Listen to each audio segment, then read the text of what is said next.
Championship Television. On October 9th comes the true story of a rivalry. It's a good day, gentlemen. It's a good day to think about responsibility. It's a good day to ask yourself if you're willing to accept the responsibility you have to protect this team and this school and this town. A rivalry which not only brings renewed hope of a championship to the victors, but also much more. Gentlemen, the hopes and dreams of an entire town are riding on your shoulders. You may never matter more than you do right now. It's time. Recent history has displayed Oklahoma's dominance over Texas. 4 straight victories, 4 consecutive nightmares. But how will this season's drama unfold? Make no mistake about it, gentlemen. We are in the business of winning. Can the Longhorns finally make a statement in the Red River Shootout? Or will the Sooners again hold the upper hand in the quest for a title? Can you give me a great effort and just a little bit more? Can we be perfect? So let's take care of it!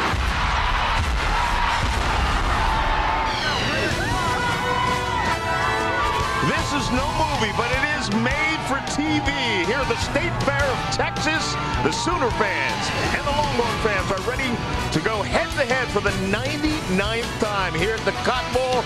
John Saunders, Craig James, and Aaron Taylor, as we take our act on the road. This game is so important. So many people talk about, well, I want to play off, I want to play off. Guess what? We have one. It starts right here today. Texas needs a big win. Ooh, baby, John, the pressure is on Texas today. And for them to get the win, they have to be physical. They have to get it done up front and right now. One of the guys helping them to be able to do that is Cedric Benson, the nation's leading rusher, 185 yards per game. They got to come out and feed that big horse the ball. It gets done today with Texas in the running game. Big guy's ready to go. Yeah. He just took Texas, by the way. Hey, let me tell you about Oklahoma. How does Oklahoma continue the dominance? They must run the football. Adrian Peterson out of Texas. They lost the recruit. He went to OU. He's really good. And when you talk about Adrian Peterson, they've got to run the ball or else Jason White usually struggles. No touchdowns, 5 interceptions last year in those 2 games where they lost because they just couldn't run the ball. This is game 1 of our doubleheader as well. We have games at 3:30, including USC against Cal. Bevo is ready. Are you? We're coming back after this. The Ford pregame, brought to you by the next Ford Super Duty. Smarter, stronger, tougher. The next Super Duty, built Ford tough. We'll be back after this message and a word from our... Texas versus Oklahoma. Through the years, this Red River rivalry has helped define what college football is all about. The pageantry, the tradition, the competition. The coaches and players who have made their mark in this game reads like a who's who of the sport.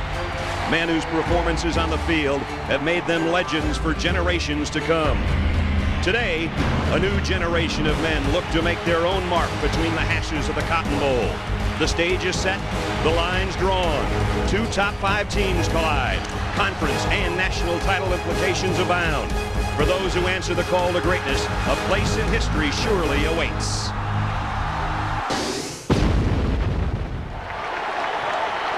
They're 4-0. They're ranked number 5 in the country. This is Texas.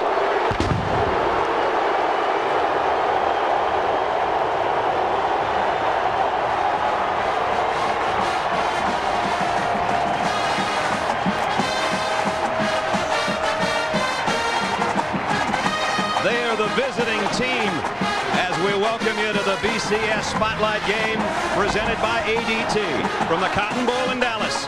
The unbeaten Longhorns and the number 2 team in the country, the Oklahoma Sooners, who have won this battle the last 4 times. What a scene. Maybe one of the best anywhere in sport. Half crimson, half burnt orange, a sold-out Cotton Bowl. Welcome to Dallas, everybody. I'm Brad Nessler. This is the 99th version of the Red River Shootout. How important is it? Well, if you want to win a national championship, you better get to the Big 12 championship. If you want to get there, you better win this one. That's how important it is. Texas has been unable, Bob, to do that the last 4 years. Oklahoma's had their number a little bit. Pressure on the Longhorns. If they're to snap the losing skid, how do they do it? Well, Mac Brown says we've been getting ready for this game since March. We've gotten tougher and we've gotten more physical. And how do you do that? Well, you run the football. They run the football by 2 guys have to play well today. They've committed to quarterback Vince Young. He almost ran for 1,000 yards last year. And then Cedric Benson. He's got to play big today. This team leads the nation in rushing the ball. That's how you get more physical. Oklahoma good at defending the run, and they know they're going to have to do that today. They come in as the number 2 team, the higher-ranked team for the 4th straight year. They've got that Bob Stoops swagger, and why shouldn't they? They've got all kinds of talent back, including last year's Heisman Trophy winner. Well, you're right. They've got 18 starters back from a team that played in the national championship game, including Jason White. 5 offensive linemen are back, and his top 5 wide receivers are back.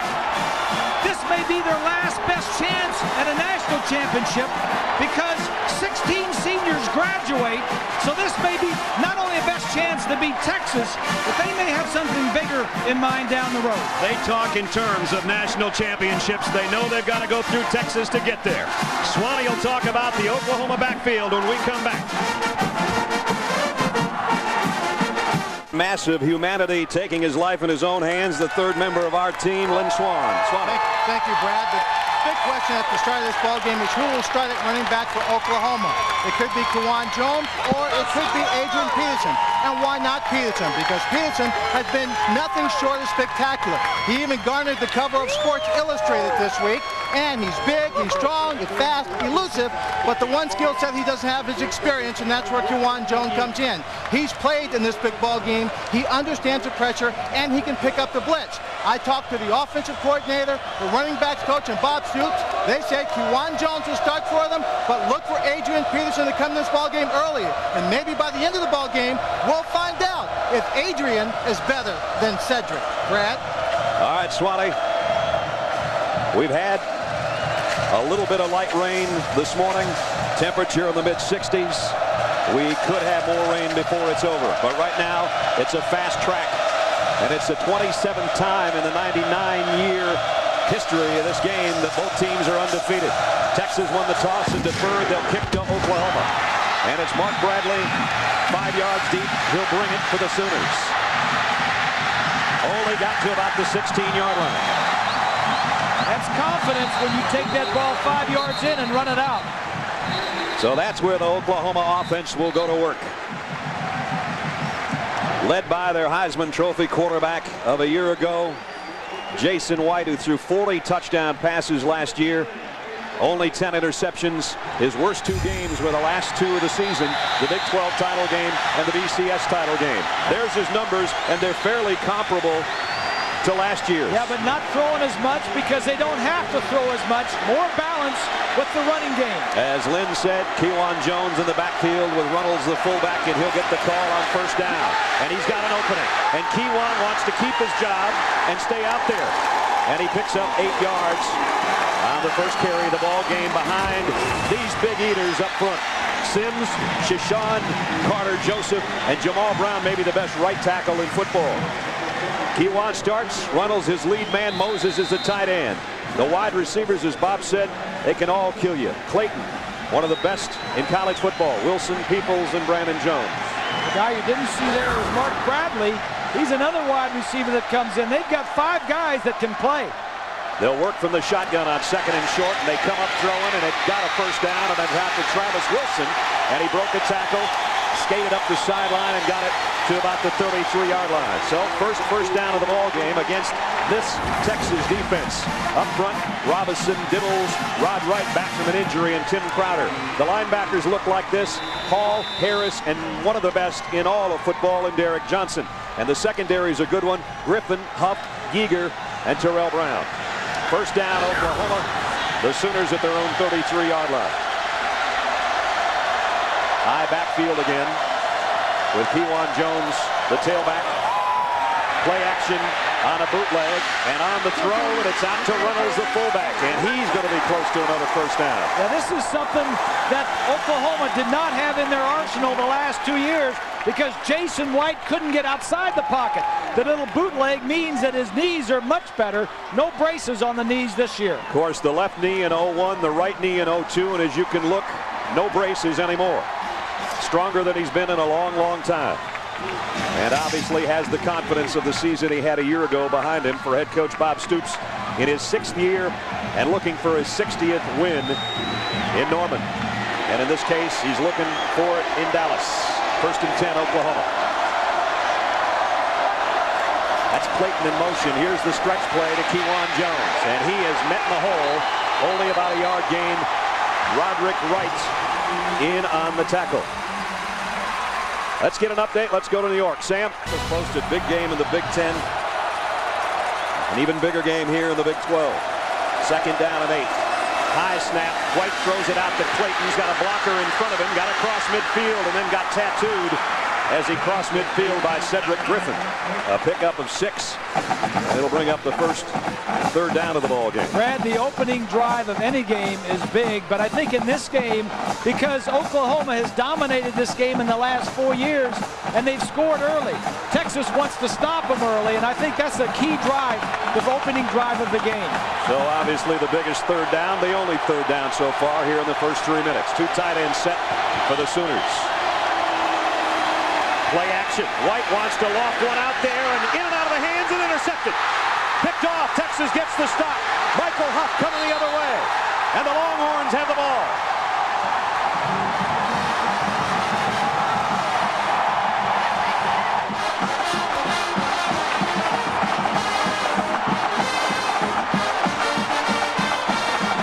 The old tip drill there for Michael Huff. Willie Roberts got a hand on it, but not enough of a hand. Well, he had it, and he had the receiver open. Here's the tight end. Watch as he's going to come down after a play fake. Oklahoma has been outstanding. Right there he was open. They've been outstanding on 3rd down conversions. That time he had it. They don't go to their tight end that often. Cedric Benson got 2 on the first carry for Texas as they come out under their sophomore quarterback Vince Young, who played a good portion of this game last year, and ever since that time he's been the starter. Dangerous probably more as a runner than a passer. I think you're right, and the thing that he brings that I think that might scare a little bit of Oklahoma is this mobility. A quarterback with mobility has done very well in past against this Oklahoma defense. Both wide receivers to the right, but it's Benson straight up the middle again. He got cut down, hit the backfield. Falls across the 50 to the 49. Lance Mitchell made the stop. Up front, the big eaters for Texas are Blaylock and Allen, Glenn, Studdard, and Scott. The backs and receivers, we've talked about Cedric Benson. He's carried it twice. Will Matthews is fullback. Thomas, one of 2 tight ends that'll play a lot. Carter and Jeffrey are the wide receivers. The other tight end is Bo Scaife, and he's been around 6 years. Yeah, if there's a weakness on this offense, they graduated their top 3 wide receivers. They're young wide receivers. They're young, and they're not quite up to speed with the ones from Oklahoma. 3rd down and 4. That's Thomas, the tight end, in motion. Vince Young wants to throw. Does, and it's knocked down by Lance Mitchell. And a penalty marker down. They were going to Bo Scaife, the tight end, and it looks like Lance got there a little bit too early. Well, their tight ends are definitely their go-to guys because of the receivers. That'll be a 1st down.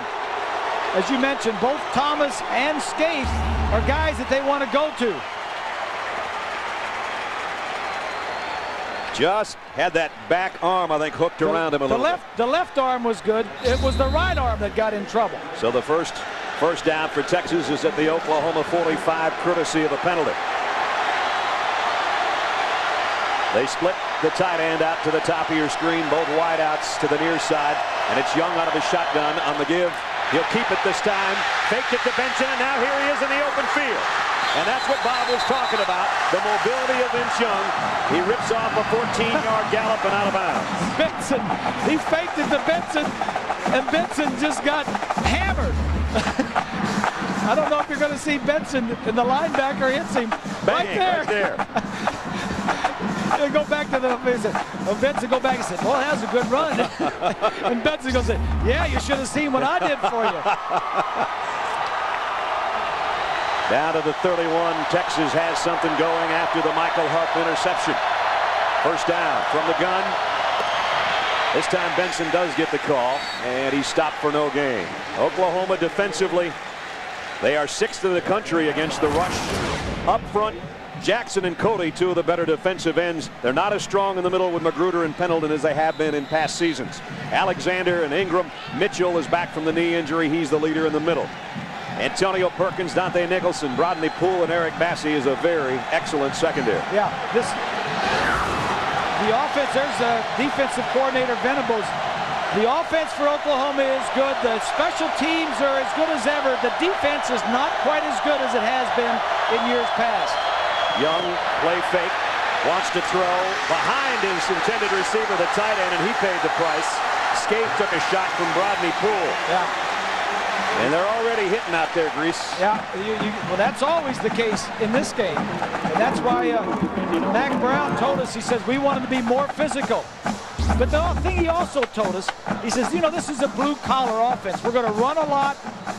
See, there's the offense. That's the passing game that's not quite as sharp. That's why they need to run the football. Vince Young is not an experienced passer.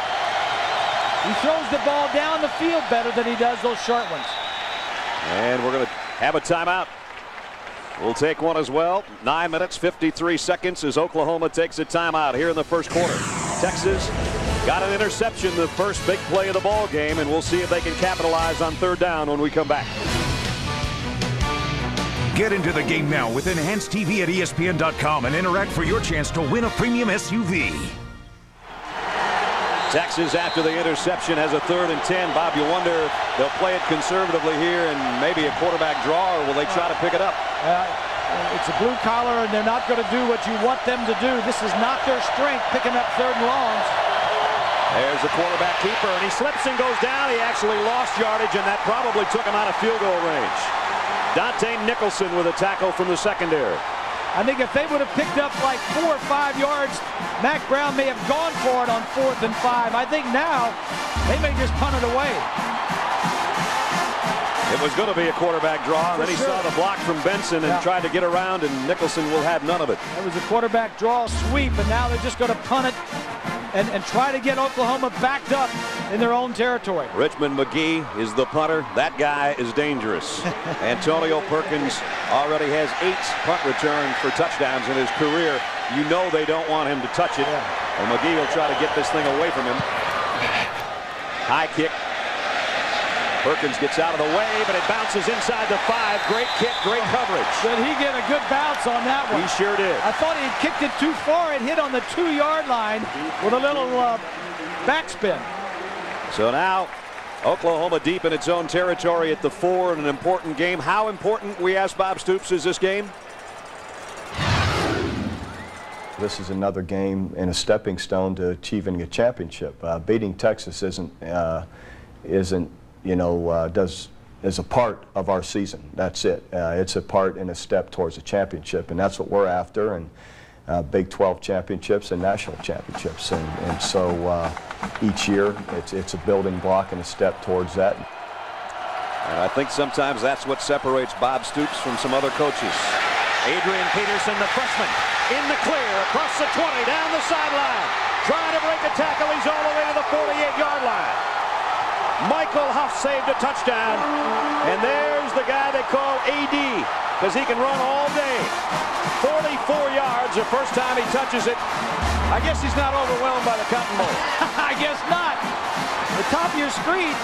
This is just poor. There's no force on the outside. Everybody went to the inside, and Peterson just bounced it outside. That was just very poor defense.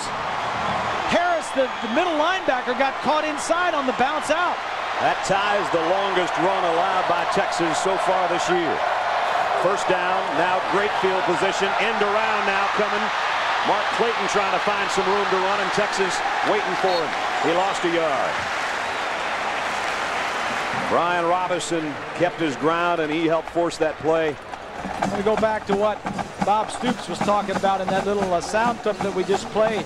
I think having won the last 4 games, he can afford to look at this game and then bounce ahead down the road. This is a stepping stone to maybe a national championship. I don't think Mack Brown has that luxury. Losing 4 games, he's got to point to this one. Second down at 11. They toss it to Peterson. He got a nice block from Bradley, and looking for the corner, breaks a tackle, keep his feet, and the ball came loose at the end of the run. Let's see now. Couldn't tell if it went out of bounds or not. They're not acting like it went out of bounds. Field judge and the line judge are going to make this call. And apparently he was down at the end of the run. Yeah, if there is no call, then it must be Oklahoma's ball.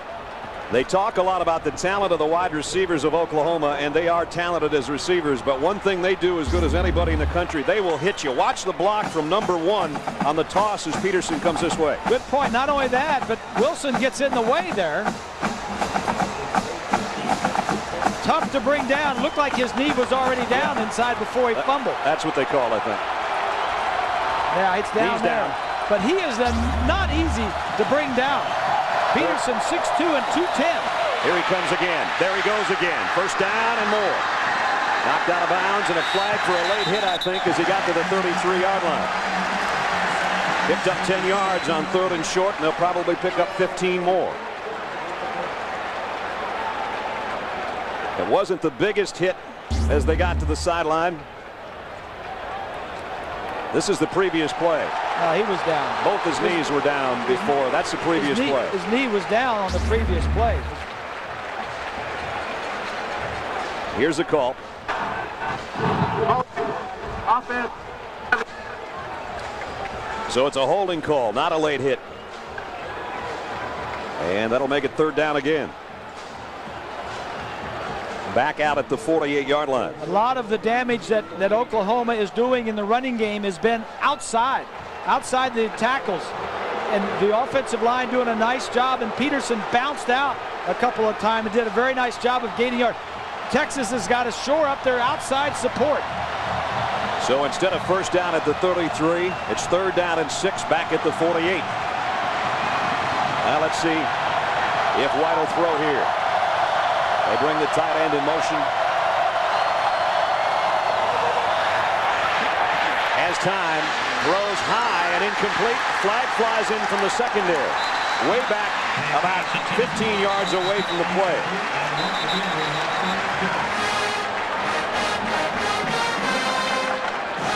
So Hal Dowden, our referee, will give us an indication if this one's going against Texas. As you would expect with Vince Carter clapping his hands, that's going to be the call. Holding on the defense. Automatic first down. So a holding goes right back the other way. Back-to-back holding penalties, one against each team. So this moves it to the 38-yard line. As I mentioned, the flag came in way back in the secondary. Bradley working against Cedric Griffin. Yeah. And I think that's where it came. The flag came from behind those guys. He was the slot receiver, and the field judge back in the middle of the field behind the defense is looking only at the inside slot receiver, and he's the one that called it. So now it's 1st down, Oklahoma. Remember, they were backed up inside their own 5, but Adrian Peterson on his first carry went 44 yards. And now here they are in Longhorn territory for the 2nd time today at the 38. And they'll work out of the gun again. Kewan Jones flanking Jason White, who drops to throw. Fires near sides. Got his man. Lifted up and out of bounds. Incomplete. Yeah, unlike the pro rule, when the receiver goes up and he's pushed out of bounds, he is out of bounds. Nothing like the pro rule was if you would have come down in bounds, it would have been a good catch. Let's check in with Lynn. Well, Bob and Brad, just a little subtlety in the ball game. I talked about it a little bit at the opening. You notice that in that first 3rd down situation, it was number 20, Kewan Jones, that came into the ball game.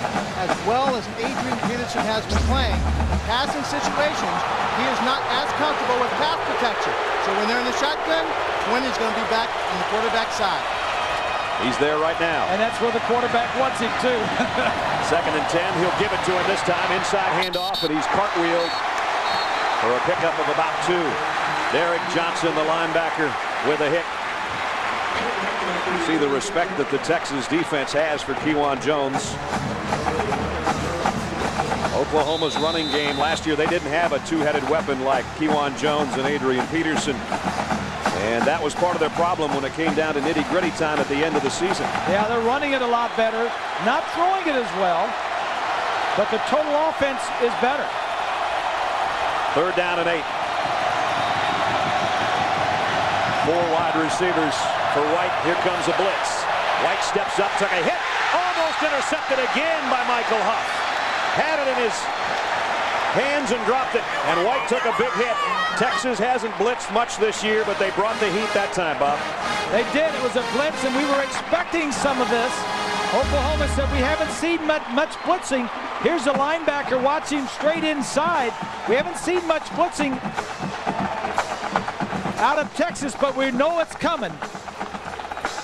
And Clayton does a nice job of preventing an interception. The second one for Huff. Blake Ferguson now comes into punt. And Aaron Ross back deep.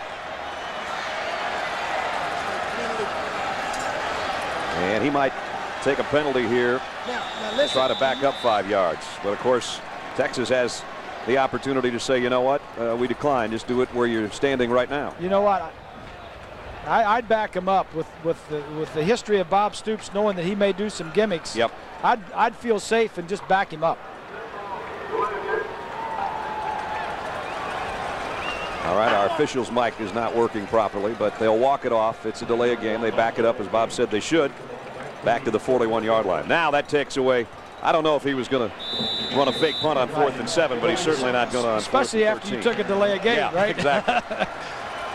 So now Ferguson to kick.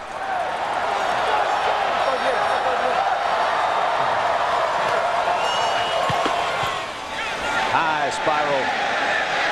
See how this one lands inside the 5, but Oklahoma couldn't get Bradley down there to turn around. That punt hit about the same spot as the other punt, but went on in the end zone.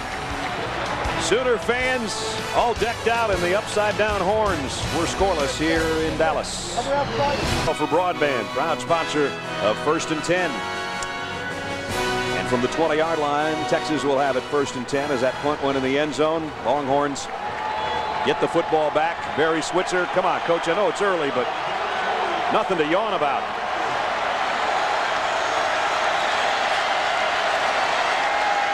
Benson stopped for no gain again.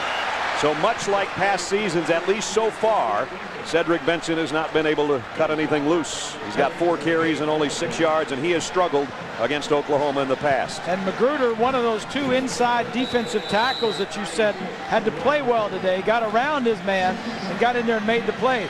They're missing Tommy Harris, the Lombardi winner. He won the Lombardi. I keep mixing all those things up. Yeah. And now they're also missing Dvorak. So there are 2 inside tackles from last year, 2 pretty good ones, had to be replaced. 2nd down and 10 from the eye. Play action. Young comes up throwing, gets it out, complete across the 25 to his fullback, Will Matthews. And Rodney Poole makes the tackle. As we mentioned, Mack Brown has beaten Bob Stoops before, but not in the last 4 years, and we talked to him about that pressure. I don't feel like it's pressure. Pressure means your family's hungry. Pressure means somebody that you love is sick.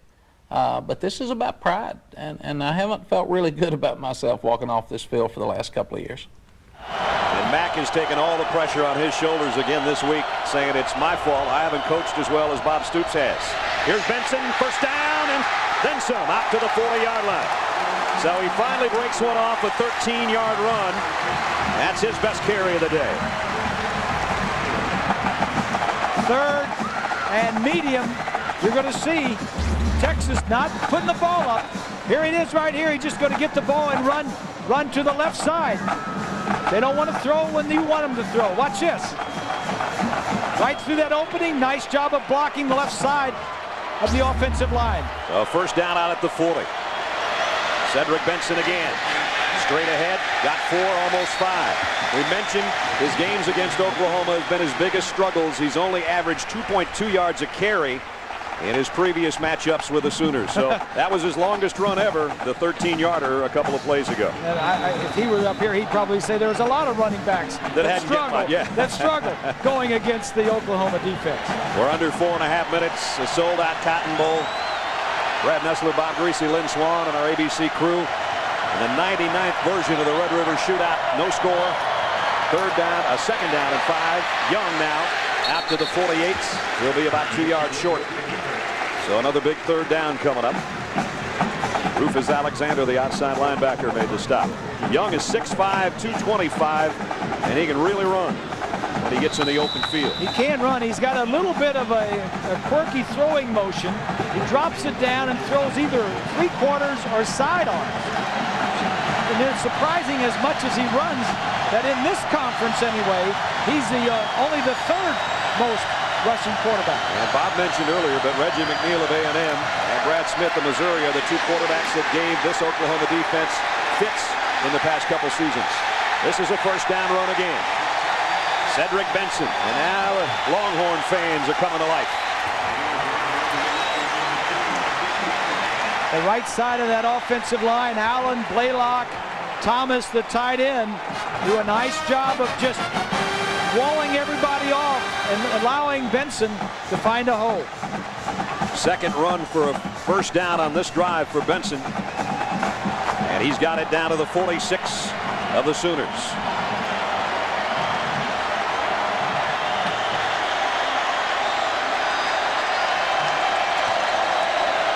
Thomas in motion. Young, the straight drop to throw. Wanted his tight end. Now he'll take off on his own. Gets it down inside the 40, down to the 39-yard line. Got 6 or 7 on the carry. ABC's Desperate Housewives is being called TV's best new series and a great new guilty pleasure. Don't miss an all-new Desperate Housewives Sunday at 9, 8 Central, only on ABC. Terry Hatcher's probably watching this game. It's big. It's a big game. What'd you think of Desperate Housewives? I liked it. We do all these promos, and then I go home and I say, well, what time is that on? And where is it? And then, so I found it. It's not like the ladies in my neighborhood. I think. Second down along 3. Here comes a blitz, and down goes Young. Dan Cody just threw away the would-be blocker and comes up with a big hit. He slides to the inside and just gets away from everybody. Here he is here, watches, he's going to slide to the inside. Moves inside, takes a hard, you know what that is? He's got the snap count down. Because when you move that quick and the ball gets snapped, now what Young has to do is vary his snap count. Go on some quick counts and go on some long counts. He's lucky he held on to that ball. I was going to say, he is lucky he didn't fumble. Cody's 17th career sack forces a 3rd and 8. Young now on the move and throws incomplete, a one-hopper intended for Lima Swede. So another opportunity for Texas in Oklahoma territory comes up empty, courtesy of Dan Cody.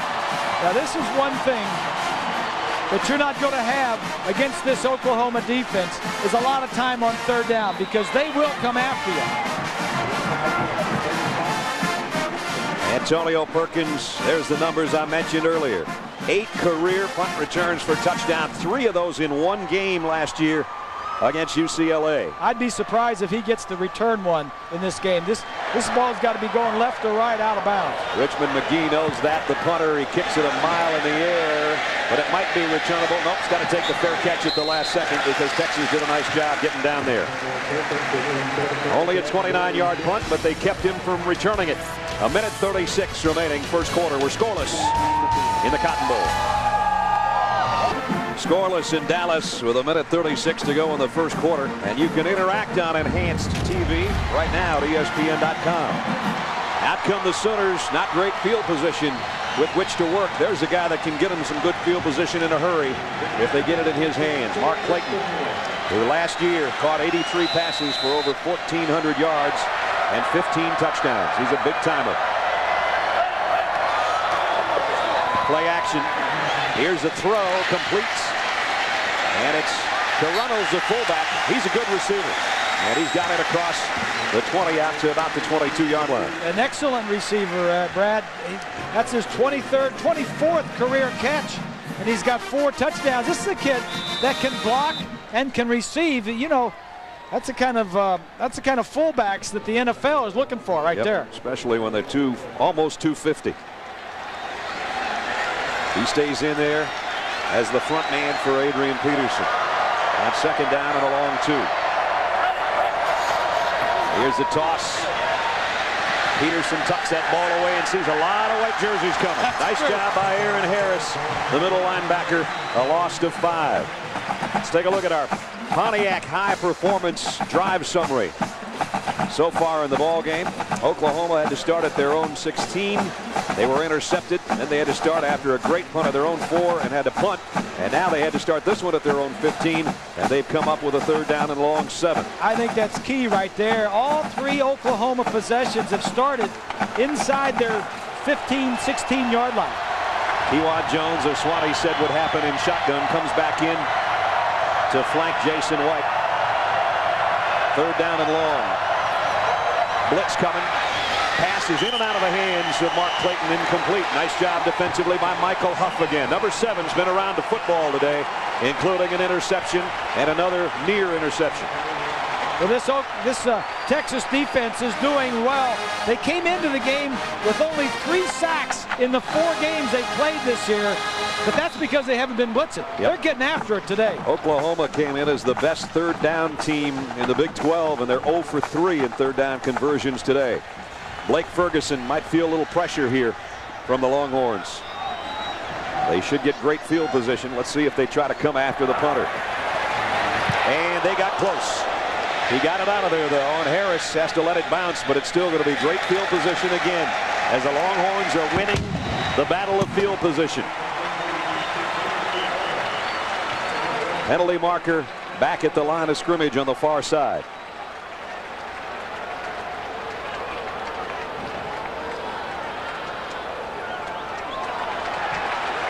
And it's against Oklahoma. I think you decline that one. I would say so. We like it. That's what Max says. Yeah. Illegal formation.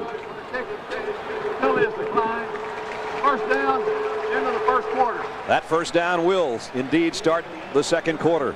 They won't have to switch too far on the ends. No score. The Sooners and the Longhorn fans in full force. Our presentation of college football continues after this message and a word from our ABC stations. You're watching ABC Sports Championship Television. This is Big Texa talking to you. Welcome back to the 99th meeting between the Texas Longhorns and the Oklahoma Sooners. And now back to Brad, Bob, and Lynn. All right, Big Tex. Thanks, fella. You know, he had a little bit of an extreme makeover body addition, I heard, over the offseason, and cost quite a bit of money. I don't know if it was just Botox or if they did a little bit of everything, but he looks dang good. He does. 1st down at the 44. End around coming. Tony Jeffrey. Jeffrey got the corner, knocked out of bounds, and he'll go out after a pickup of about 8. Let's check in with Swanee. Swanee's are starting to rain out there. Well, it's starting to rain a little bit sideways just as we came out of that break. A little heavier rain cloud came over. The rain started coming down. The wind picked up. A little concerned for a Texas team. You come out of the huddle, you think everything's okay. You might have a pass play call, and then you run right into just a little more wind, a little more bad conditions. I used to hate that. We'd be in a commercial timeout when I was playing, and we had a pass on, and then it would start raining just as we broke the huddle. Skip this, get the commercial over. Let's go. This time they go to Benson and fake the end around to Jeffrey, and it's going to be a loss of about a yard. A big 3rd down coming up after we check in one more time with Sam Ryan in New York against Michigan. On Showdown Saturday, the Gophers and the Wolverines in a big one. Here they come. Blitz from the corner coming, handoff inside. And a loss again on the play. Young was going to hand it off, kept it, and Oklahoma swallowed him up. Magruder inside and Bassey from the secondary. You saw the 2 corners that were a bump and run slide in from the outside at the last minute. Oklahoma does that so well, but the Texas says we will fool them with that. We're not going to throw the ball. Perkins back deep. Texas has gained 24 yards. This is hidden yards on the exchange of punts, and their average starting position has been like 24 yards better than Oklahoma's. All of Texas punts have come from either midfield or even on the OU side of things. This one heading to the corner. Perkins trying to track it down, the over-the-shoulder catch. He'll take it at the 8. Not a lot of room to work. Texas does a nice job. He's swallowed up after about a 5-yard return. It's a very good kick and a very good coverage. Get him over there in the corner and then let him try and return it. So again, the battle of field position won by the Texas punter. Longhorn fans are loving it. We're still scoreless here in Dallas. That's just not something you wear every day. It's got to be a special game. Oklahoma from its own 13-yard line. Their average starting field position has been horrible. Jason White, quick throw out and incomplete. Jawan Rankins trying to find a handle and couldn't. Just a poor throw by Jason White. You got to give your receiver a chance. It would have picked up 5 or 6 yards at least. Jason White's only hit one of his last 6.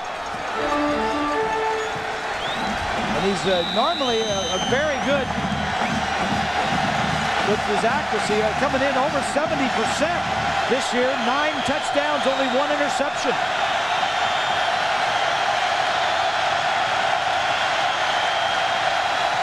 He bootlegs on 2nd and 10 and out complete.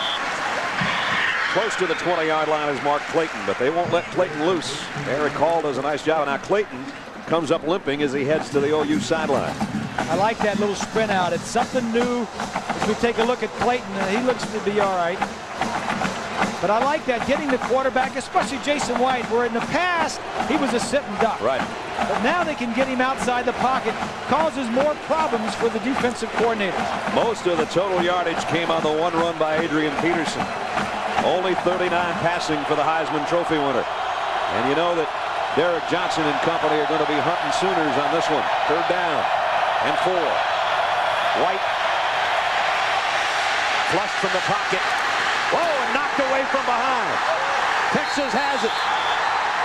And it's Derek Johnson's 7th forced fumble of the year. He's done that. He did it last week. Knocked the ball loose on the same type of play. Running to the sideline. Got his arm in around the carrier and knocked the ball loose. 7 forced fumbles. Can you believe that? This is only the 5th game of the season. Watch this play. This is something they worked on in practice. Watch him come around the back. That's just good coaching. Derek Johnson, Greg Robinson, the new defensive coordinators, trying to get him to be more aggressive. That's just a super play by an outstanding player. That's one of the best defensive plays you'll ever see. And Bob said it. He did the same exact thing against Baylor last week that forced a turnover and gave the ball to Texas. He's done it here again today. So he's got 7 forced fumbles in 5 games.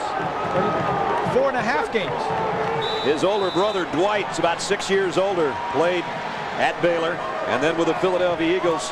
He said the hardest time I used to have was when Derek was about 3 years old. We'd go to church. Mom was in the choir. She put me in charge of him. He said I couldn't keep him from climbing under the pews and all over the place.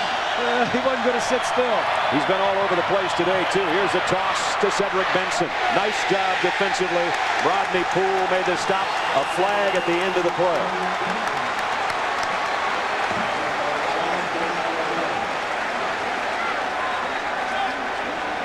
Did they get a little face mask? They did. So Poole made a nice tackle, but he got a handful of face mask of Cedric Benson. And this one will be walked off against the Sooners. Face mask. Get the defense. Repeat 2nd down. Before we come back with this 2nd down in this scoreless game, Sam Ryan's got another update for Braylon Edwards, one of the best wide receivers in the country. We've got one of those here, too, in Clayton. Texas has something working. Cedric Benson, but he's going to be short of the 1st down. Notice Vince Young went to the line of scrimmage and snapped the ball very quickly that time. Needs to vary the snap count so these defensive linemen, linebackers can't time their blitzes. You know, Greg Davis told him that. Don't let guys like Cody come in and kill you. Change it up a little bit. Oh, for sure.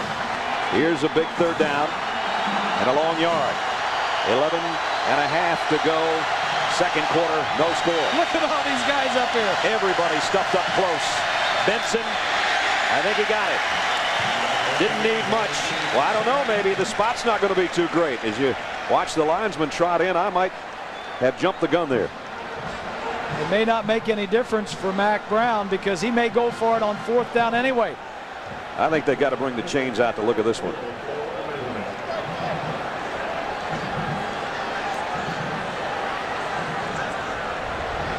They'll bring the sticks from the far side.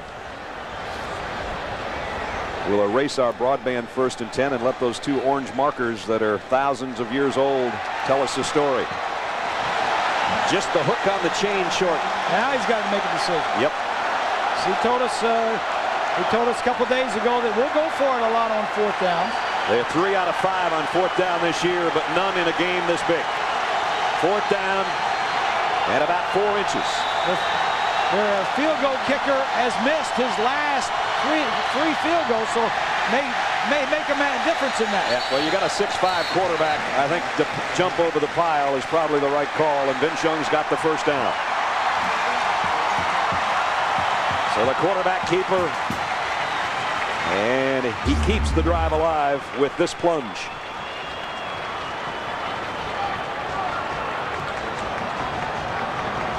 When the quarterback goes over the top like that, he's open game. He's a free shot at those linebackers. But at that point in time, for that quarterback in that offense, they'll do anything to pick up a 1st down. 2 tight ends again for Texas. 1st down at the OU 22. Play action. Young trying to throw, and boy, that was dangerous. Tried to sneak one in to his receiver, and Larry Burdine is the guy that broke it up. Hey, Bob, you notice that when Young goes back there and throws, his throwing motion, he's got a low throwing motion. And I know that the Oklahoma defense worked extra trying to make sure that whenever he was back in that pocket, gets their hands up, looking for ways to pick one off. They picked off one of his low passes last year and ran it into the end zone when they were backed up against him. Yeah, he's 6'5", Swanee, but he throws the ball, and it comes out of there like he's 5'10". 2nd down and 10. He'll work from the shotgun this time.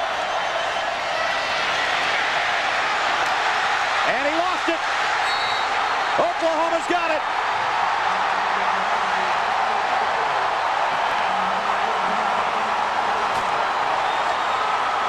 Last year, Vince Young put it down on the 2-yard line, scrambling in for what would have been the tying touchdown.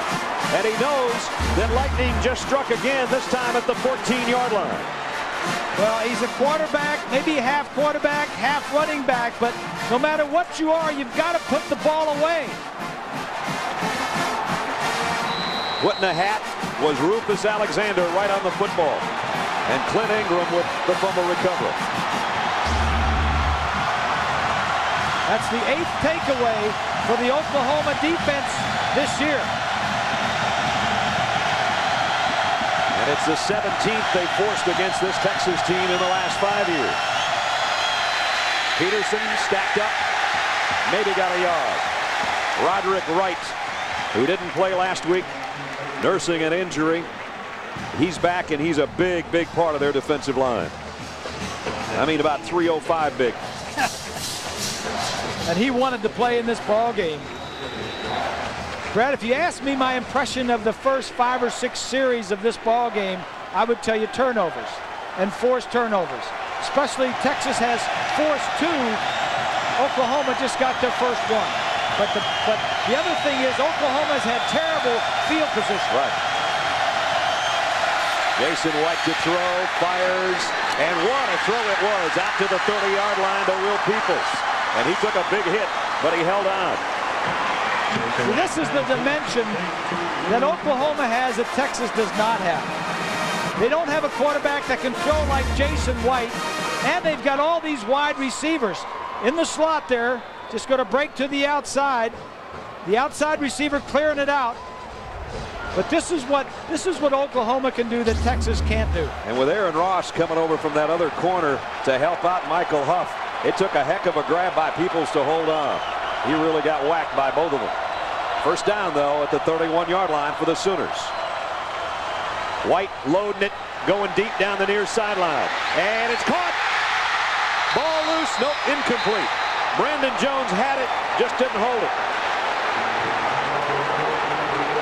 That would have been a disaster for the Texas secondary. Well, he had it. Did he bobble it? The defensive back ran out of bounds on his own. That's Ross, 31. Oh, boy. Well, the official that called it was behind the receiver. I thought he had it, and I thought he took a step with both hands on it. Yeah. If he would have called that a fumble, I think that is more correct than it was not a fumble. At any rate, it's 2nd down and 10 back at the 31. Kewan Jones back in as the tailback, and he'll get the call. Kewan straight up the middle. Got a first down across the 40, out to the 43-yard line as he picks up 12, and he's got Oklahoma excited. Penalty marker at the end of the play. So Kewan rips off a first down run, but let's see if it sticks. Bob and Brad, at the end of that play, while the Oklahoma player was down on the ground, I can't give you a number, one of the Texas players came in and pushed the lineman in the back. Number 50, I believe it was. He just pushed him blatantly in the back. Didn't hit him really hard. Obvious call. The official was right on the money. And that was the call, Swanee, a personal foul. So it's all the way down to the 43-yard line for Oklahoma. Mack Brown doesn't like those kind of plays. We're down to 9 minutes and 20 seconds remaining in the first half. A scoreless game between the number 2 and number 5 team in the country. Oklahoma has something working offensively now. And off play action, Jason White loads it, going long for Mark Clayton. Clayton's out there, and it's going to be no call in the end zone. Got tangled up with Philip Giger back there. The fans want a pass interference, and they don't get it. Well, he had a little stop and go. They took a shot at it. They crossed the 50. They got the penalty yardage marked off. Then they just did a little stop and go over there on the right side. It's a good time to take a chance at it. The crowd getting another look at it as you get another look too. But when the receiver is changing his course of action and running into the defensive back, that's a good no call. Yeah, I think that's a good no call, Swanee. I agree. 2nd down at the 43. White again wants to throw a screen. Kewan Jones with a nice catch, and then turns it up and gets what he can inside the 40 and down to about the 38-yard line. Time now for our Aflac trivia question for this week. As our duck waddles across the screen, who was the last Oklahoma Sooner to lead the nation in scoring?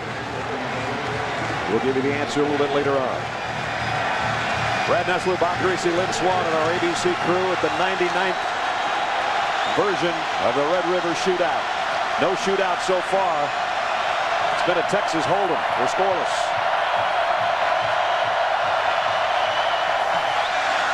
Slant pattern incomplete, intended for Clayton. And it's going to bring up 4th down. We'll check the 4th down after we check in with Sam Ryan in New York. Sam, thanks. Alabama with a touchdown lead. So Maroney and Barber doing well for the Gophers, but they still trail Michigan. Remember, they had that huge lead on Michigan last year and let it evaporate. Yeah, it's in the Metrodome. So Mark Clayton and Jason White were going for the home run. Incomplete, no call, no score. ABC Sports presentation of college football brought to you by Chevrolet. 10 new cars and trucks in 20 months. An American Revolution. Singular Wireless. Aflac, ask about it at work. And AOL for broadband, proud sponsor of 1st and 10. And the line sticks in at the 20-yard line. That's where we're 1st and 10 for Texas. Will they open it up pretty soon, Bob? I keep worrying about a play action. Cedric Benson's carried it a lot. Here it comes. There it goes. Incomplete. Yeah, and he had a receiver down the middle of the field. But Dan Cody got the pressure again. Exactly. Cody may have saved. Well, he obviously saved the throw down deep, but let's take a look from the end zone. Play action fake, 1st down. Look at everybody. All the safeties are up to stop the run. You couldn't see the receiver that was down the middle, single coverage, and he was open.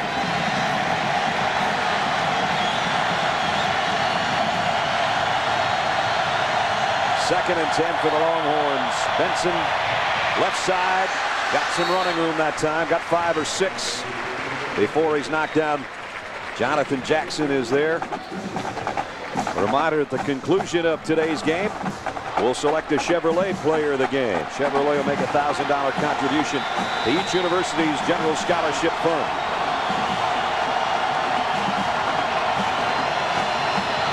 Benson's got 40 yards on 12 carries so far.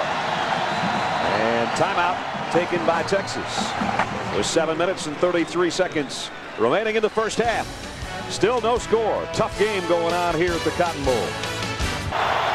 Welcome back to the BCS Spotlight game presented by ADT. Eddie George of the Cowboys, Roy Williams, former OU star, the strong safety for Dallas on the sideline. A Heisman Trophy winner and a guy that'll take your head off, given a chance. You got that right. Texas has run on 5 of their 6 third down situations. Young to throw. Pressured again. Got it out to the tight end. Scaife diving, and I think he got it. Lance Mitchell knocked him out of bounds, but Scaife, who's been around a long time, in his 6th year after a couple of surgery seasons, got a medical red shirt. He makes a big catch, pick up a 5 on 3rd and 4. We mentioned the wide receivers for Texas really weren't the go-to guys in the passing game. It's the tight ends. Thomas and Scaife, coming into the game, had caught 89 passes in their careers for 12 touchdowns. So those 2 guys will play a lot. Shotgun now for Young from the 32. Wants to throw on first down. He's got Benson wide open across the 40. But out of bounds near midfield at the 49-yard line. So Cedric Benson as a receiver comes up with a big play. And his career, he's been a good receiver. 52 receptions coming into the ball game. So they're 2 tight ends and Benson set over here to the right side. Good receivers for Young. Got that little drop down sidearm 3-quarter delivery. Picked up 17 yards out across the 49-yard line. Young in the pocket, going deep. Got a man out there. It's intercepted. No, dropped. I gotta get you. Almost got it. Who got you? This ball's a little throw to the inside. On to Nagetcha, number 22. And Tweed, number 4, doesn't do a very good job of getting in there and knocking the ball away at first, but ended up dropping the ball anyway. But that could have been an interception and our 4th turnover of the ball game. Which has been the story of the ball game. Defense and turnovers. And that's what he's telling him right there. Benson tripped up, got about 3. Rufus Alexander made the stop, and that's the chant of Roof for the outside linebacker.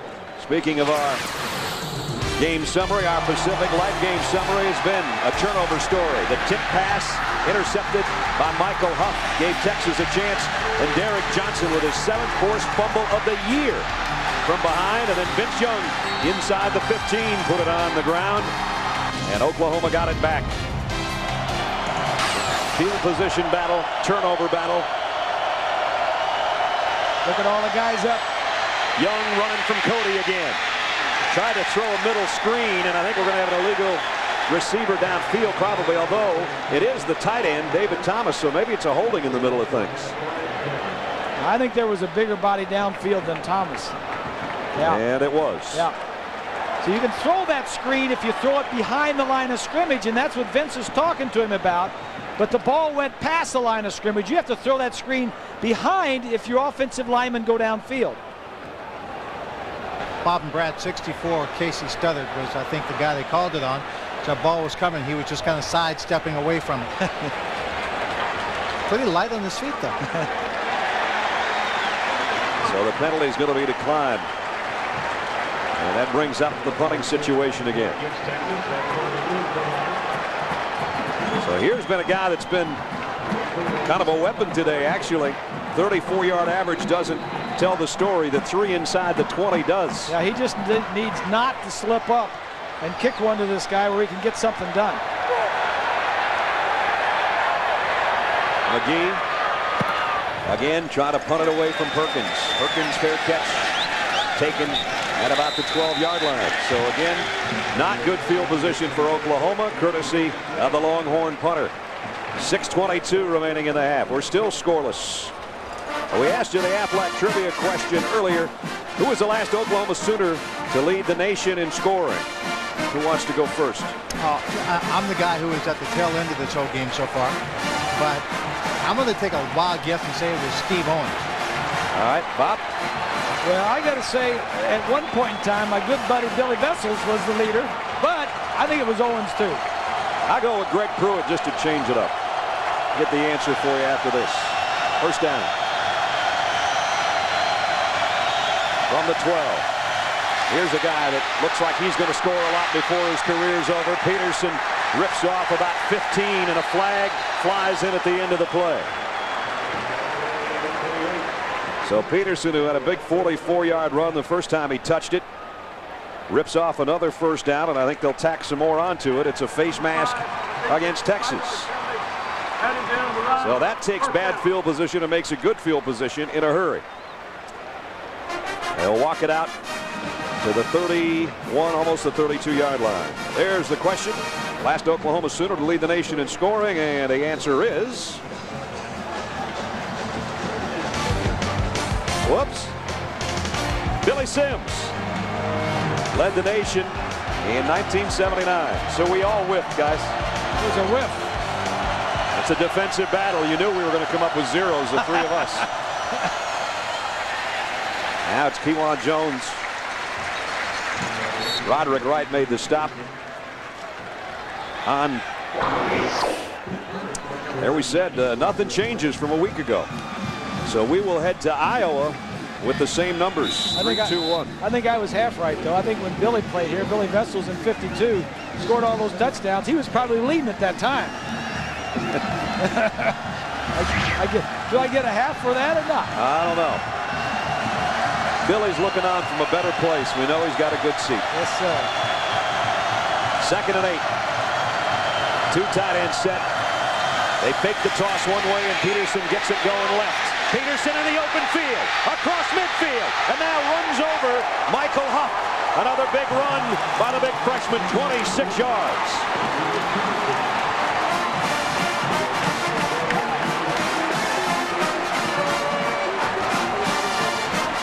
Adrian Peterson with a big run. Watch the wide receivers as they come in from the right side. Watch him try to get into the way of some faces here. This block right here, over here. Then all he's got to do is get between them.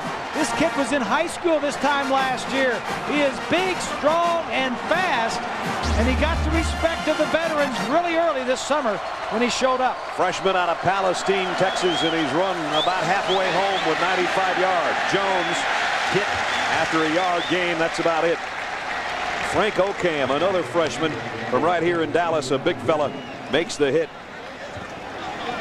Bob and Brad, you recall when we were talking to the Oklahoma coaches that they were talking about Clayton and the wide receivers as a group. We all understand how good they are at catching the ball. But Coach Stoops, Coach Long said that what the receivers have done all this year is worked harder at their overall game. Yep. And part of that was the blocking downfield. Coaches always say a wide receiver's block downfield can be the difference between a 5-yard run and a 25-yard touchdown run. Clayton is the guy that got a crushing block in the big run by Peterson last week. And the win over Texas Tech. Whistle, stop play. Oklahoma. And Oklahoma has taken a timeout before the snap. Called that from the sideline. The coach called that one. And you couldn't do that before, but coaches can call timeouts this year. Bob Stoops wanted one. He's got it with 4:04 left in the half. John Saunders, Craig James, and Aaron Taylor coming up on the Valvoline Halftime Show. We'll take a look at tradition in this game as well. How do you like the first half? I tell you what, Oklahoma's really running the ball very well, but they're not getting any production on third down. That's something's going to have to change in the second half for them to get this win. They're 0 for 5 on third down, Oklahoma. Texas is running the ball, and their defense is playing outstanding ball right now. We'll show you what they're doing. They've been terrific on both sides of the ball as far as defense goes. Right now, let's take it upstairs, and we'll be back with the Valvoline Halftime Show after this. All right, John, fellas, welcome to the Cotton Bowl with us. Pony didn't have to go very far, almost a home game for him. It's a drive away. I love Aaron's suits. I always wanted to just take one home and go camping in it. Just build a tent? Yeah. Second down and 9. Oklahoma at the Longhorn 41-yard line. On the carry, Peterson, and that should put him at the century mark. I think he's got over 100, and that'll be 5 straight games to open a season for the sensational freshman. It had never happened with all the great running backs Oklahoma had in the past. They'd never had somebody even rush 4 games in a row to start a career, and this kid's now done it 5 times. 11.4 a pop today. Yeah, just what Oklahoma needed, right? There's a running back to go with this outstanding passing game they had from last year. Exactly. And a offensive line that returned every starter. The rain is picking up again. The toss is to Peterson. Looking for the first down, and he's got it. Peterson inside the 30. He's got 5 more. What makes the 19-year-old so good? Well, he can add a lot to your team with different dimensions. Our spotlight on Adrian Peterson. First of all, he's got speed. That fast. We know that. Blink of an eye. He's powerful. He'll carry some guys.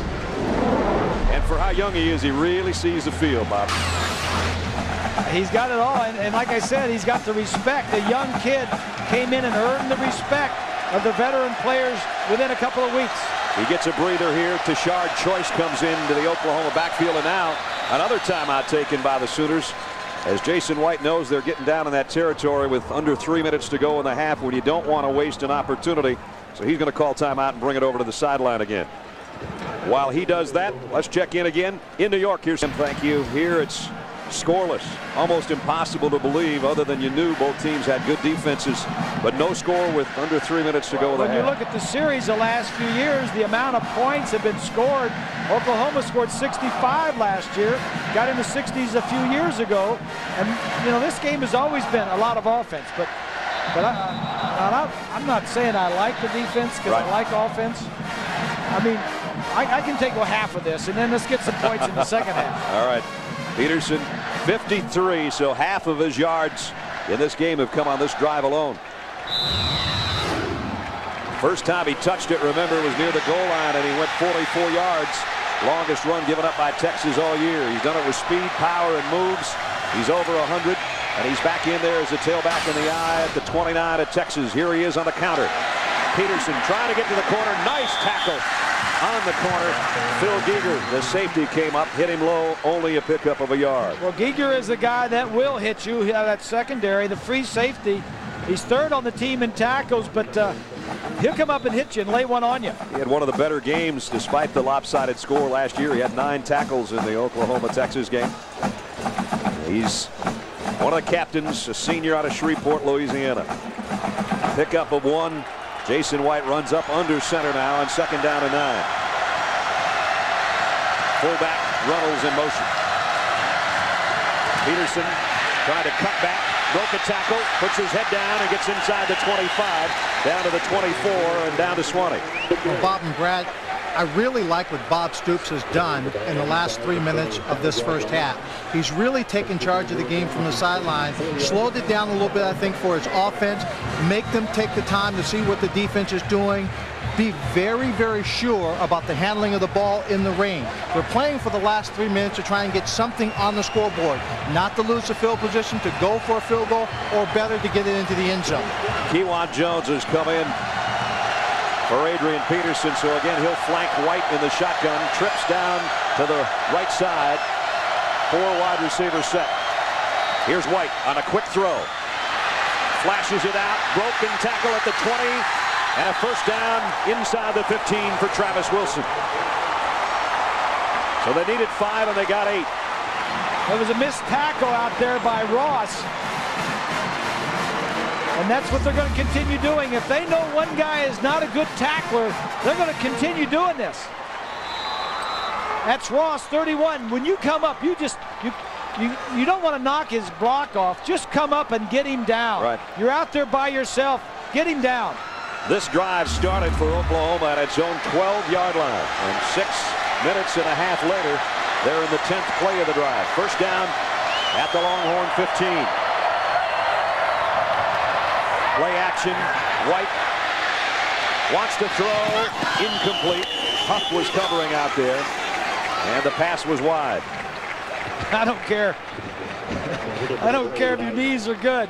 That running that far and then hitting like that when you're running full speed is tough on a 24-year-old quarterback. And you're trying to throw back across your body going 100 miles an hour to your left. 24 is not old, but for him, I'm sure it is. Showdown Saturday continues here on ABC. Here's the games you'll see next.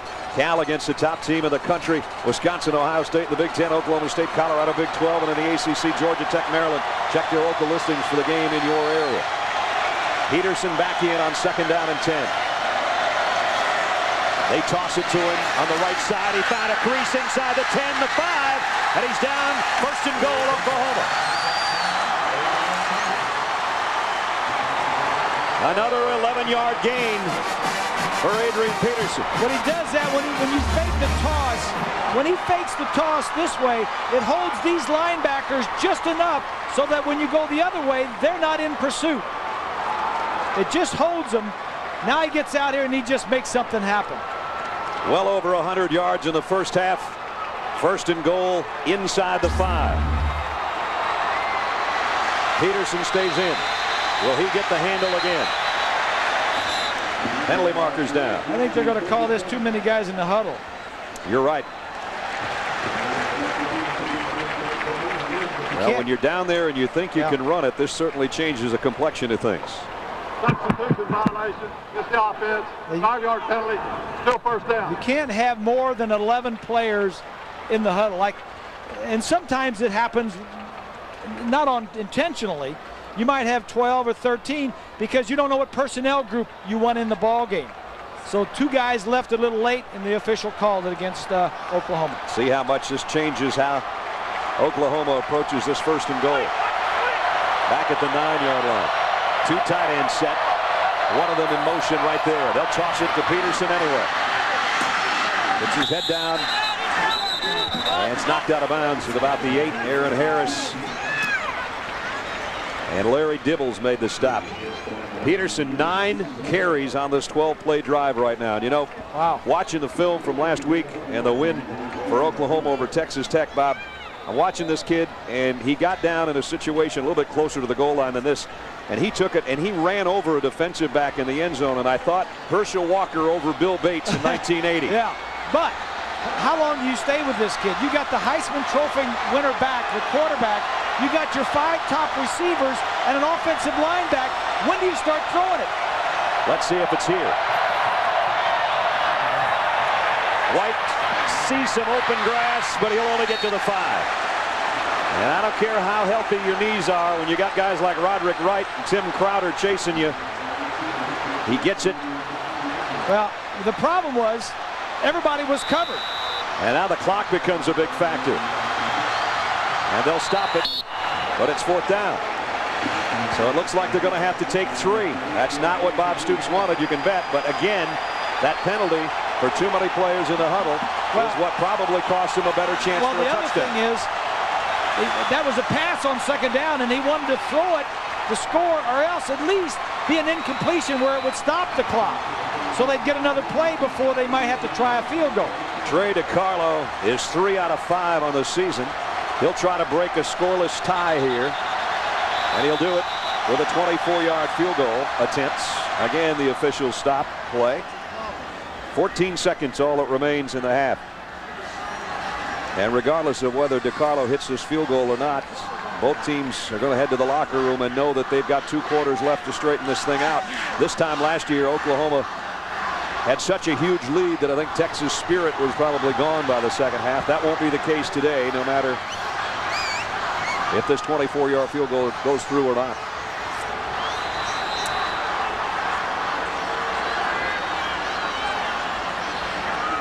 Mark Bradley is the holder, number 1 right there on the left side of your screen. He's got some tricks. I just had to mention it because he's one of the best athletes on this team in a variety of ways. He can throw it. He can run it. And on the other side for Texas, that's Greg Robinson, the defensive coordinator. And he knows all about Bradley. Yep.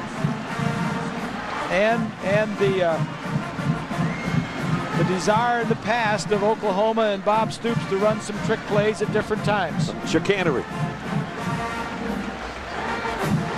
Mark Bradley, we talked about all the things he can do as a kick returner, as a wide receiver. He can do a little bit of everything. His first career kick return was a year ago, and he took it from coast to coast, 100 yards for a touchdown. First pass attempt, thrown on the wide receiver option, touchdown to Clayton. First end around, first time he touched it, 51-yard touchdown run. Now he comes out. He's going to hold for this field goal right before half. We're not trying to set you up, folks. It might be a kick here in a second. It's probably going to be a kick, but just letting you know what the Texas coaches know. That's why the timeout, no doubt, was called. Bradley to spot it right there for DiCarlo, the left-footed kicker. And now Texas takes the timeout. They'll let Trey DiCarlo think about it a little bit longer. And now the fans getting restless in the Cotton Bowl because they want to get out there and get a corn dog and get back in here for the second half. We'll take a timeout with them. 14 seconds remaining first half. We'll see if Oklahoma can score when we come back. 14 seconds remaining in the half. The Valvoline halftime show with John, Craig, and Aaron is maybe just a couple of kicks away. DiCarlo, the junior out of Carrollton, Texas. He's a Texas native and trying to put his OU team in front. And now Mark Bradley comes way over the sideline with the referee. He wants to get a towel and wipe his hands off. It's raining pretty hard out there right now. It's coming down sideways, as Swally mentioned earlier. Swally? Hey, Brad, if Oklahoma was going to have an opportunity to kick a field goal, what better place than this particular end zone? Because it's all OU fans. Look around the stadium. They're sitting there very quiet. They're not moving. They're not jumping up and down, kind of like that baseball game we were watching the other night in Boston. Right. And they got tied up. They're not doing anything. On the far end, behind them, you know, the Texas fans, they can yell and scream. It's not going to impact them way down here.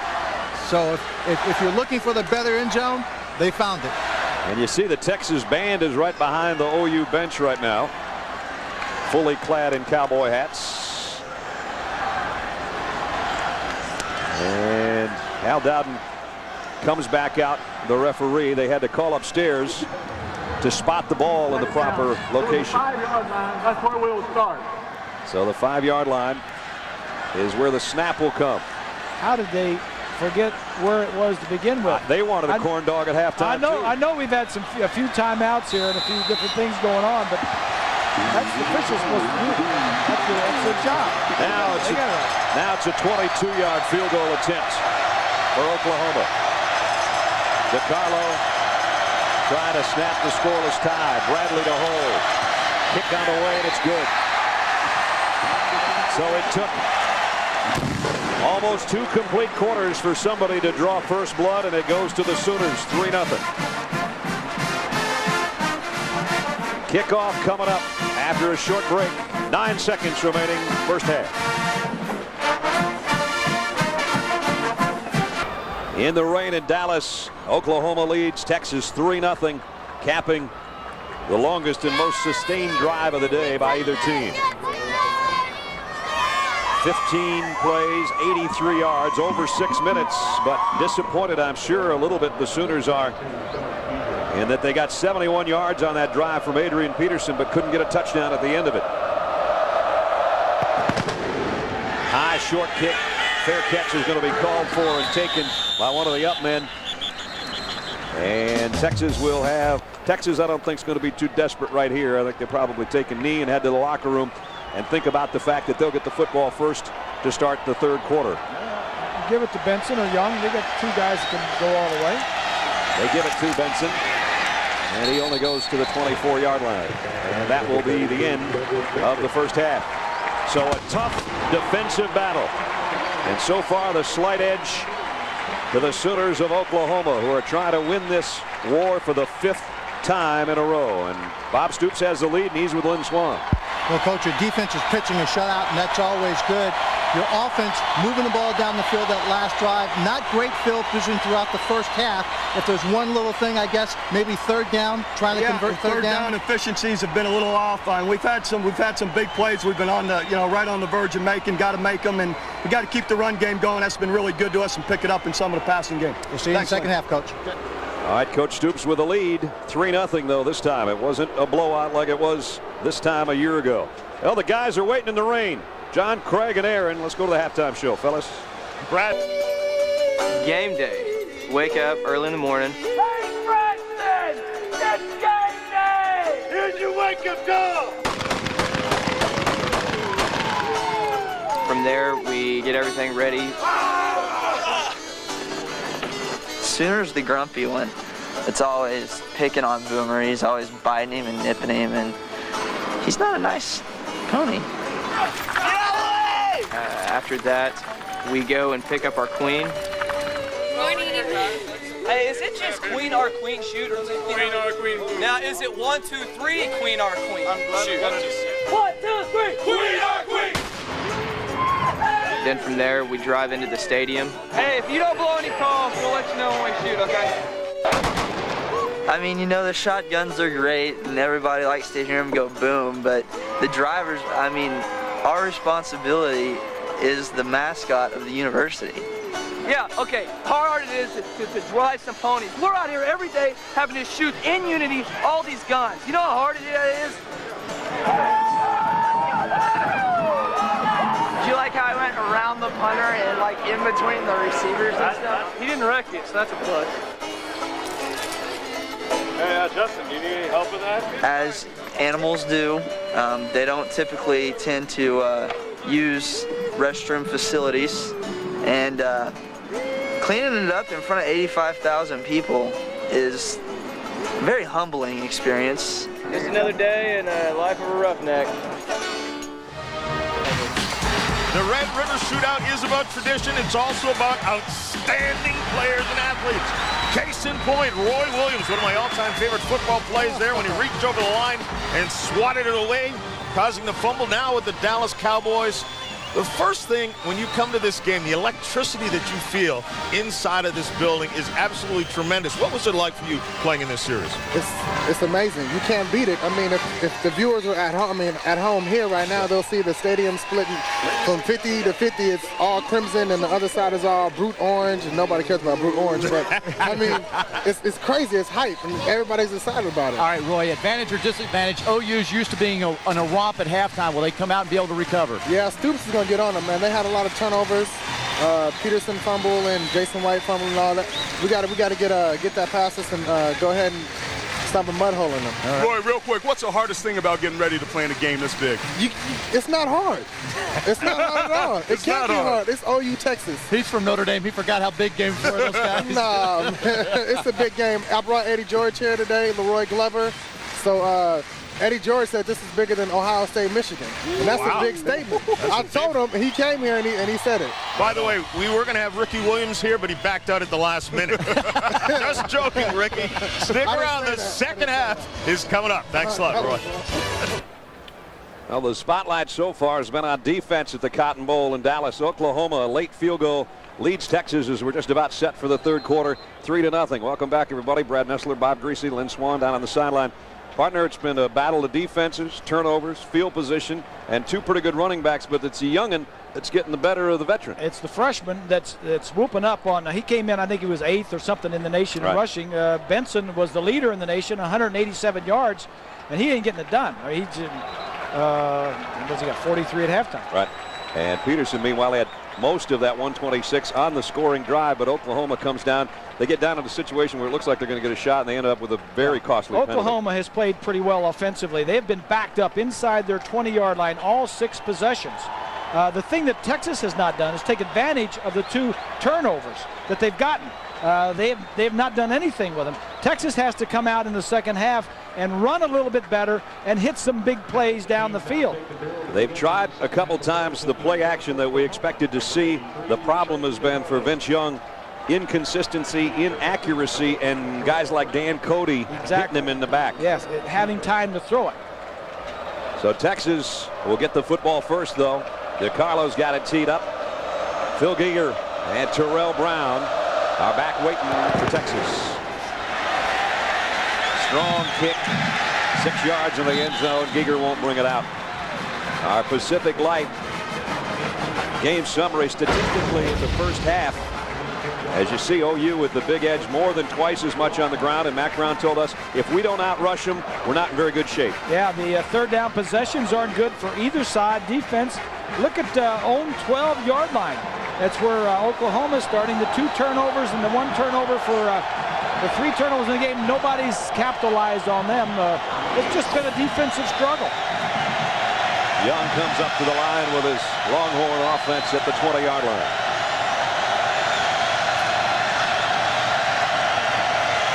Play action to Benson. Young will keep it, but he's only going to get about 2 before Rodney Poole knocks him out of bounds. Let's check in with Swanee. Well, guys, Mack Brown must have been listening to you and Bob. He came out and he said, we've got to do much better on third down efficiency. He said turnovers are going to be key in the second half, but most importantly, when his football team was in the locker room, Mack reminded him, he said, I told you this was going to be a heavyweight fight. It is. We're just going to have to go out, slug it out with them in the second half, keep the turnovers down, and stay after it, and we can win this ball game, guys. And remember, the Sooners are the team that's wearing the championship belt the last 4 years. If you're going to take it away from them, you got to beat them. So far, through a half, they have. Young, quick drop, quick throw, and too high. Incomplete, intended for Nate Jones. Well, bring up 3rd and 7. Bottom line, if Texas gets into a situation where they have to throw, if they make them one-dimensional and they can't run and they have to throw, Oklahoma's going to win this ballgame. Yep. Texas has no receptions by a wide receiver today. And that's not good. And, of course, Roy Williams is sitting up in Detroit. Actually sitting in Atlanta this afternoon, getting ready to play the Falcons. The last few years, they've had a ton of good receivers. B.J. Johnson as well. Here's Young as a throw, and it's incomplete. It was intended for Nate Jones, a wide receiver, but he went one way and the ball went the other. Actually, it was Brian Carter, the wide receiver. Incomplete. So the only reception there among the leaders is Cedric Benson. He's done most of the work on the ground, but not too effectively. Oklahoma should get good field position here. Now can you keep it away from Antonio Perkins? That's the question. This has been the deepest McGee's had to punt. He's kept it out of number 28's hands, but can he hear? I think this time Perkins has got a shot from the 34. Remember, he's got 8 touchdowns on returns, but they know that, and they've done a nice job covering it. Oklahoma's offensive leaders in the first half. We talked about Adrian Peterson, a sensational 19-year-old at 126 yards on the ground. Wilson with 2 catches. Jason White, those aren't Heisman Trophy numbers, but they haven't had to be yet because of the ground game. They're not asking him to do as much as they did last year when they didn't have a very good ground game. Now right now, Cedric Griffin on that special teams was shaken up, Bob, and I'm wondering if Oklahoma's thinking maybe we should test that corner. Best starting field position of the day for Oklahoma. Just inside its own 44. Peterson trying to get to the corner, does, and puts his head down and plows for about 10 more. Texas had good position on the outside, and he just ran around him. He beat him to the sideline and then got upfield for 9 or 10 yards. Watch this. All these guys in the white uniforms get outrun to the sideline. 4th run of 10 yards or more today by Adrian Peterson. Likes to go to the right side, 73 yards. On first down. This time he goes left and doesn't find as much room. Aaron Harris closed the door. The middle linebacker only a pickup of about a yard. We mentioned earlier they call him AD. Those aren't his initials. But when he was young, he had so much energy. His parents said he could run all day, thus the AD. And he's doing a pretty good job on this day. He goes out. Kewan Jones comes in. And Kewan was almost a 1,000-yard rusher himself a year ago. And he's the veteran, the junior, out of Jenks High, Tulsa, Oklahoma. 2nd down and 9. From the 45, they pitch it to Kewan. He cuts up in the middle and gets About 3 tough yards. Derek Johnson, the linebacker, number 11, in on another tackle. So it's going to bring up a 3rd down and long situation, at least over 5. That's Josh Heupel with the headset, a former star quarterback for Oklahoma. They had Heupel, Hippel, and White all in the same recruiting class. That sounds like a law firm. Those 3 guys. Heupel, Hibble, and White. They lead Oklahoma career-wise in touchdown passes, the 3 of them. Jason White just passed Josh Heupel last week. Now he comes up throwing, first down inside the 30 to the 29-yard line to Brandon Jones. A pickup of 12.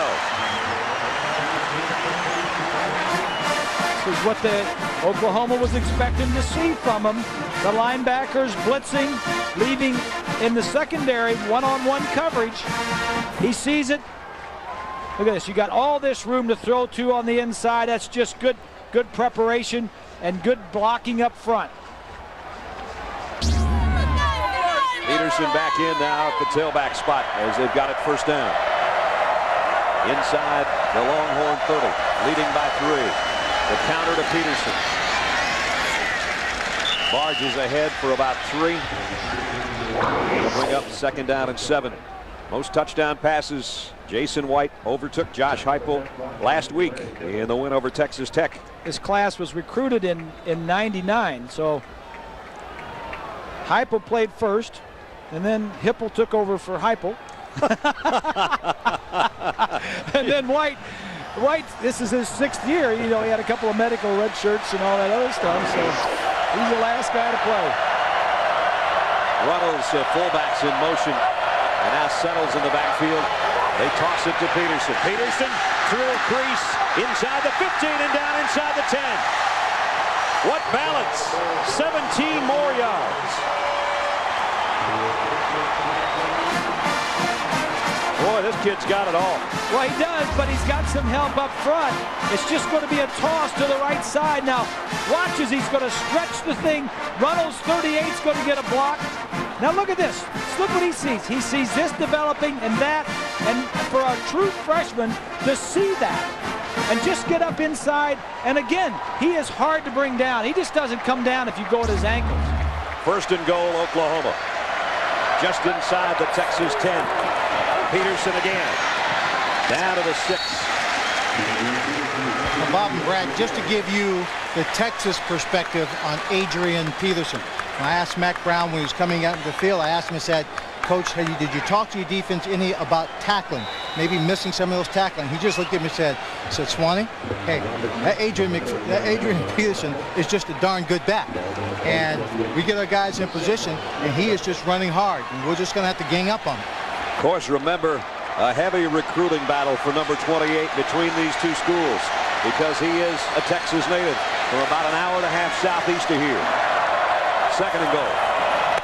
He gets the toss, and he's hitting his tracks. Nice open field stop that time by Brian Robinson, and a loss of 3 or 4. Yeah, they've tried that play on several occasions, and most of the time it's worked, and Robinson said, hey, the heck with this.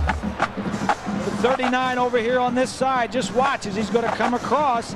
He sees what's developing. Now he comes under control. That's a good open field tackle by the defensive end. As good as you'll see on a guy that's that shifty. Well, now he was 3rd in down shock, and goal. Brad. Yeah, I'm sure he was. One guy brought him down. This is a huge play for the Texas defense, especially if they can keep him out of the end zone. That's Clayton in motion. White from the shotgun on 3rd and goal at the 10. Scrambling. Throws out of the flat. Caught, but immediately it's Michael Huff who's done a nice job in the secondary, and he puts the hit on Bubba Moses.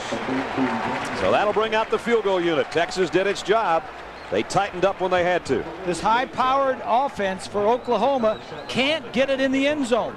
Last year he threw 40 touchdown passes. 4 in this game. In the first 4 games this year. White's thrown 9 touchdown passes, but none so far. Trey DiCarlo hit the 22-yarder in the final seconds of the 2nd quarter. He'll try a 26-yarder here. Bradley to hold. And the kick on the way. And DiCarlo is added to the Oklahoma lead. But again, Mack Brown knows his Longhorn team is just one play away from being in front in the ballgame. Another field goal. 9:02 remaining third quarter. 6-0 Sooners. Don't you know, a month and a half into the season, that guy's still not used to being in coach's gear. Frank Solich, former head coach at Nebraska. Who's he pulling for, Brad? I don't know. He didn't like playing either one of these teams. 8 yards deep.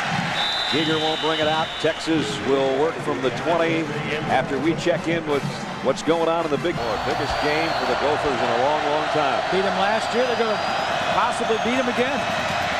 Here's Cedric Benson into the secondary. Benson off to the races. And across the 40 to the 42-yard line. 22-yard run, his best of the day. They needed something because Texas has not been on the field a lot offensively lately. He's going to start this way and right up here. Watch the defensive end is going to go unblocked. This end right there is going to go unblocked, and he's not going to make the tackle because that end was looking for the quarterback, and Benson ran right up inside of it. Now they try to come left. He cuts back into the middle and loses a yard. Lynn Magruder cut him off of the pass, and then he got help from his friends. 5th time, though, today that Benson has had no gain or lost yardage on his 16 carries. Cedric Benson, the nation's leading rusher. What makes him so good as we take a spotlight look? He is strong. We know that. He can run over tacklers. Versatile. Baseball player until this year. He gave that up. And he's got some moves, too. Emulates Ricky Williams. That's his hero. Wears his hair the same. Gets up slow at the end and plays the same. Has moved into the number 2 spot behind Ricky in the all-time record books for Texas, having passed Earl Campbell. There you see the dreadlocks out of the back of the helmet. Ricky doesn't have those anymore. Say, idolizes him, huh? And when Ricky cut his hair earlier in the season, he went to Benson and he said, hey, Ricky cut his hair. He said, don't go there, Coach. Yeah. Coach Brown said, how about that? He goes, I don't think so, Coach. 3rd down, big play for Texas. Here comes a blitz from the corner. Young's in trouble, and down he goes. Nope, he got rid of it. And almost completed it. How in the world did he get rid of that ball? I don't know. Perkins, I thought, had both his arms wrapped up. He tried to get it to Swede, and it's incomplete. He is 6'5", and he's got these guys down around him. He didn't even see the blitz coming from his right side. There comes Perkins, and I thought he had him completely wrapped up. He somehow snuck his arm out of there. That's not a normal move for a quarterback to get hit like that. Free your throwing arm and get back up there and throw it. Let's see how much energy Perkins has as a punt returner after that play defensively. He'll get a chance on the 21. Perkins, they have gobbled him up today on the punt coverage. Nice job again, only a 5-yard return. So Oklahoma's got the lead. They've got the ball back. But it's still a one-play game with 7:12 remaining third quarter. Nothing's better than Dr. Pepper. All states, are you in good hands? Stanley, make something great. And AOL for broadband, proud sponsor of 1st and 10. Put it in at the 25-yard line. That's where Oklahoma goes back to work. 1st and 10, they lead 6-0. We've got 7:12 remaining third quarter. Toss, Adrian Peterson. Out to about the 29. We'll give him 4 more yards. He's over 160. He's right at 160 on the day. So would this 19-year-old be overwhelmed by the Red River shootout and the half crimson, half burnt orange crowd of the Cotton Bowl? I don't think so. Think back to the last true freshman that has made an impact on a team, and it's Maurice Clarett, Ohio State, national championship. This kid impresses me more than Maurice Clarett. I agree. On 2nd down, here he goes again into the secondary, running over people out to the 41-yard line. 12 more. Adrian Peterson, brought down by Cedric Griffin, who's back in there in the secondary after being shaken up. Of course, this offensive line has been around. Most of them are 3-year starters. for Oklahoma and Peterson. He's breaking in pretty good. They got a solid passing game. They got a Heisman Trophy quarterback returning, so all the attention is going to be on the quarterback, the receivers. That offensive line is good. You know, wait till he's graduating. He comes back to these little guys that may not block so well. Here's the quick throw out with the blockers in front of Clayton. His two other wideouts trying to give him some room. They got him about 7 yards. He's been kind of quiet, Marquez. But what a player. One of the captains, a Biletnikoff finalist a year ago, is one of the top receivers in the country. He averages a touchdown every 7 catches. And today he's got only 3 grabs for 19 yards. And Bob, he's good, and Brad, he's been getting banged up a little bit. We saw him limp off in the first half. Just a reminder for the folks at home, Oklahoma does not give out injury information.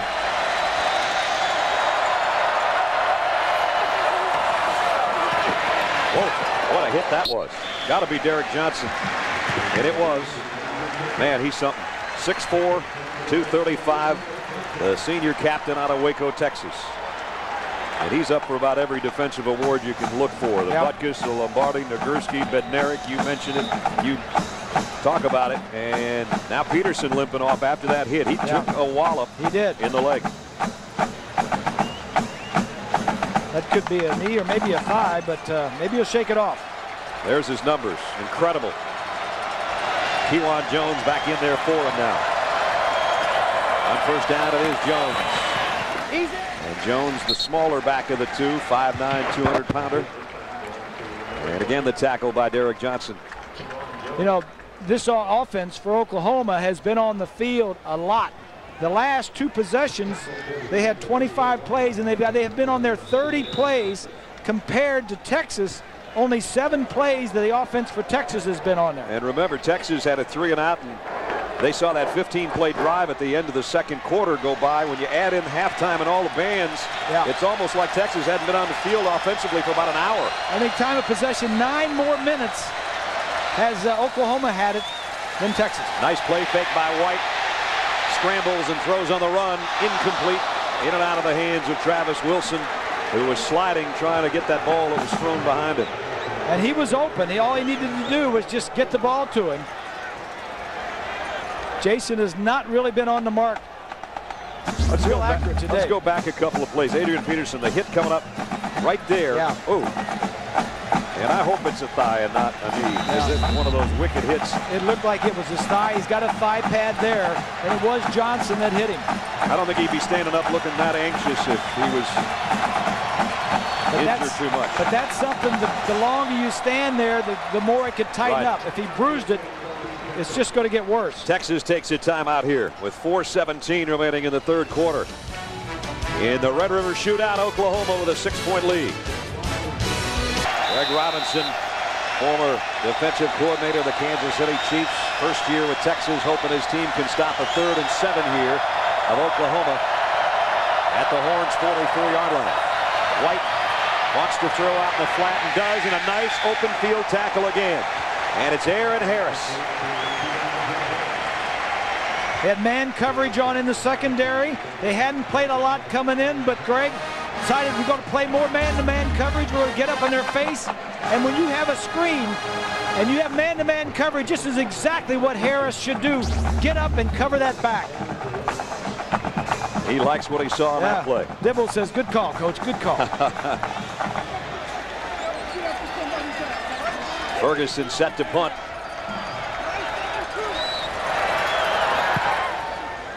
High punt. Fair catch called for. Going to be down near the 5. Great job. Jacob Rice, the snapper, got down there. Nice kick. Even better coverage. Well, we've got a second here. Let's take a look at our Dodge defensive playbook. Bob. When we talk about defense, and one of the things you can do is be smart. The defensive end here, he's going to just jump right inside at the snap of the ball. Now, the reason he does this is because he's got the snap count. He knows the cadence of the quarterback. You pay attention. You got to be physical, but it also helps to be smart. That's Dan Cody, a 5th-year senior. Quick snap from the 6, Benson. Broke a tackle. Out close to the 14-yard line, gives them some room to work. We'll see how they work with it after we check in one time more Rich Brooks troops would give up in that game, and they haven't. Here, a second down. Benson in short yardage, fumble! Oklahoma's got it!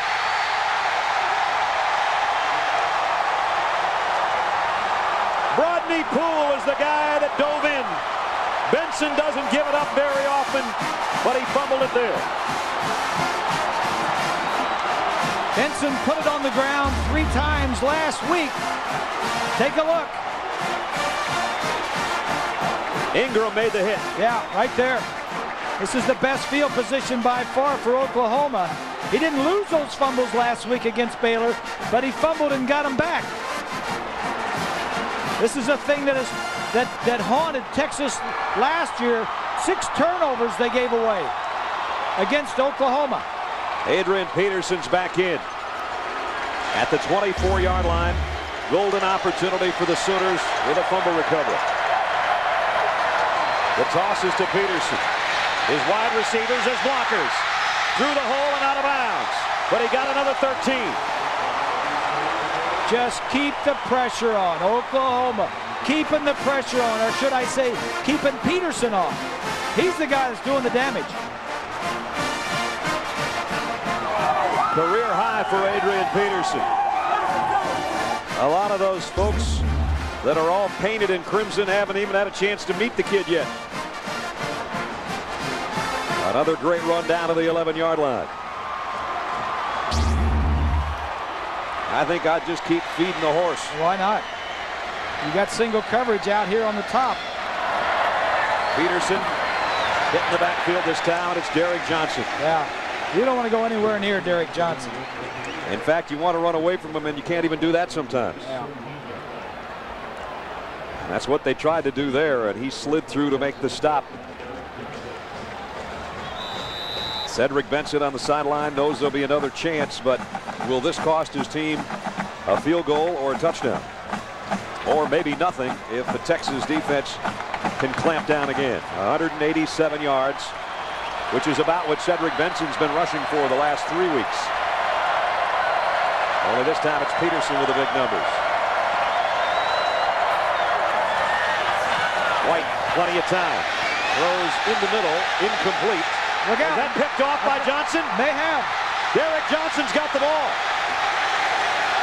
And he's out of bounds. Texas gets it back. I think it deflected off of a defensive back up into the air. We'll take a look and see. It skipped off Brandon Jones, I think. Right there, still in the air. Oh, that hit the ground. That hit the ground. That hit the ground. That hit the ground. Michael Huff's the one that tried to just scoop it off the turf.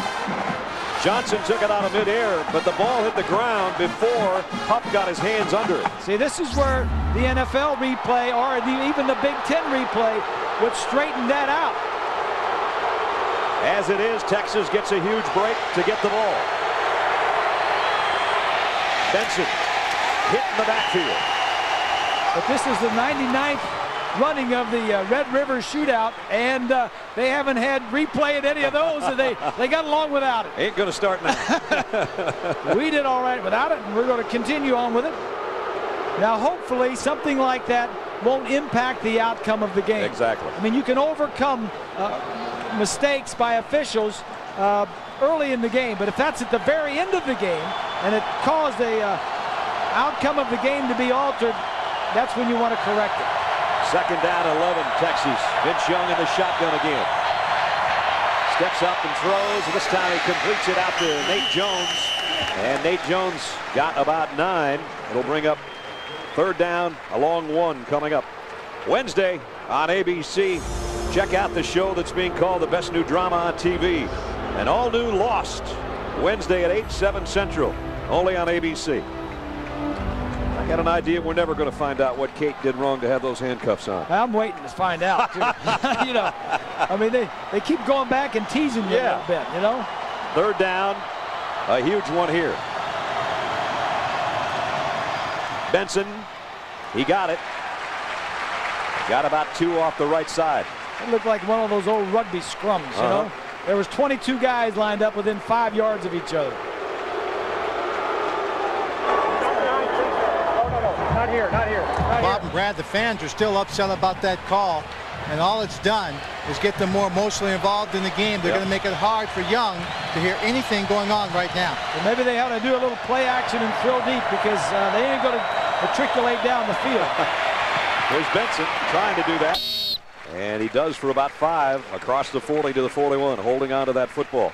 Of course, what Swanee was talking about is on the right side, as we view the 50, is where the crimson line is drawn, and Texas is still on that end of the field. And if you've never been here, it's a sight to see, because right down the 50-yard line is where burnt orange and crimson get separated. Yeah, right down. All this is crimson, and all that is burnt orange. And we burnt the third quarter up. It's still a game that could be decided by one play. Bevo looking on, looks pretty interesting.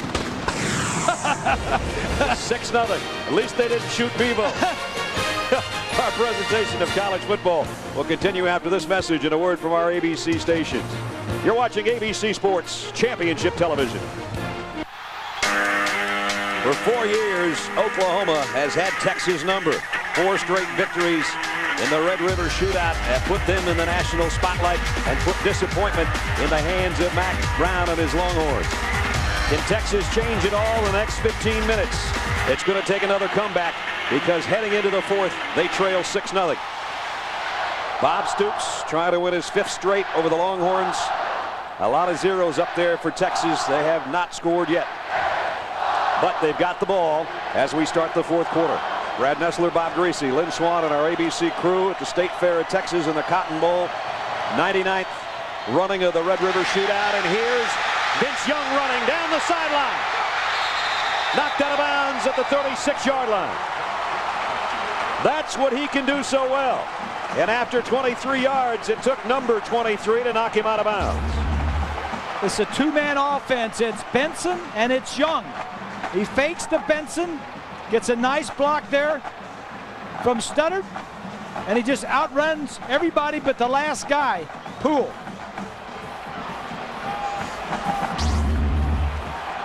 Vince Young, 51 yards on the ground, better than he's thrown. He has only 40 in the air.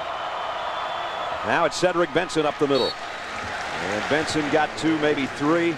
Jonathan Jackson made the stop. The thing you have to remember on offense, neither offense has played well except for Adrian Peterson, especially Texas here. They haven't scored, but all they need, the only thought is, hey, we score one time, we're ahead. That's right.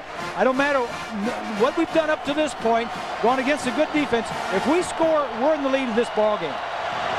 Bob said it's a 2-man show between Young and Benson. They have 159 of the Longhorns, 190 yards. Snap was a little low. He got the handoff to Benson, but that play was blown up after about a 2-yard pickup as we head to New York. And here's Minnesota. I don't believe plays Ohio State or Purdue. Oh. Wisconsin might be the only team left between them, and you know what? They're if hot. They win that game. Minnesota's hot. 3rd and 6. Young had a man wide open, and the play's whistled dead. And there apparently was a timeout taken before that snap, but it was so noisy we didn't hear the whistle. So we'll take the timeout. That leaves Texas with only 1. Vince Young will talk it over on the sideline with 13:34 to play. Titans and the Packers Monday night here. A battle of Titans, if you will. The Sooners ranked 2nd. The Longhorns ranked 5th. So far today, Texas 4 of 11 on their 3rd down conversions. And boy, if they ever needed one, this would be the spot they'd want to pick. And this may be a situation where they go for it on 4th down if they didn't pick up the 1st down here. Matthews, the fullback, is the single setback. 2 tight ends. And that's Thomas, one of them, in motion. On 3rd down, along 6. Young, quick drop. Now he's in trouble. Down he goes.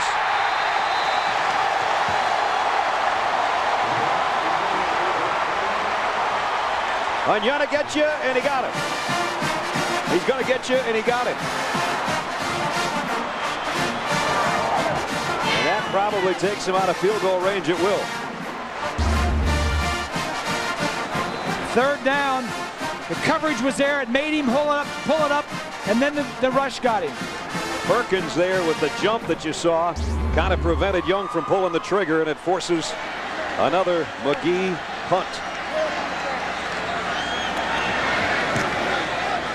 Boy, did he hit this a mile in the air. Straight up the chute. But it won't quite stay out of the end zone for him. He kicked that baby almost as high as the Ferris wheel here at the State Fair of Texas, but it hit the end zone. And so Oklahoma will work again. There's the Ferris wheel. Thanks, guys. On the 20-yard line. Oklahoma, 4 straight victories in this matchup. A couple of games that went over 60. Quentin Griffin going in, one of his touchdowns, one of many on the day for him. A great play. Sims back to throw.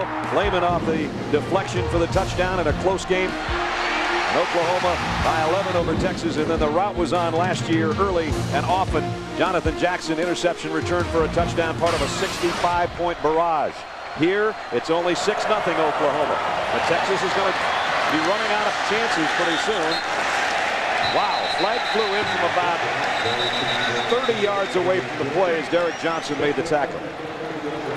That's as far as you can throw a flag. That is usually a little extracurricular activity, yeah. Face mask after the play.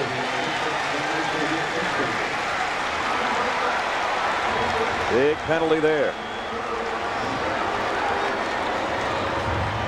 These two teams weren't always ranked this highly when they came in to play this game, Brad, as you well know. Back in the 90s, I mean, this game was played and nobody even cared about it. But I think three of the last 4 or 5 years, these two teams have been ranked in the top 5 in the country. Well, 3 of the last 4 years for the Longhorns, 4 years in a row for the Sooners, coming in with a perfect mark for the top 5 ranking.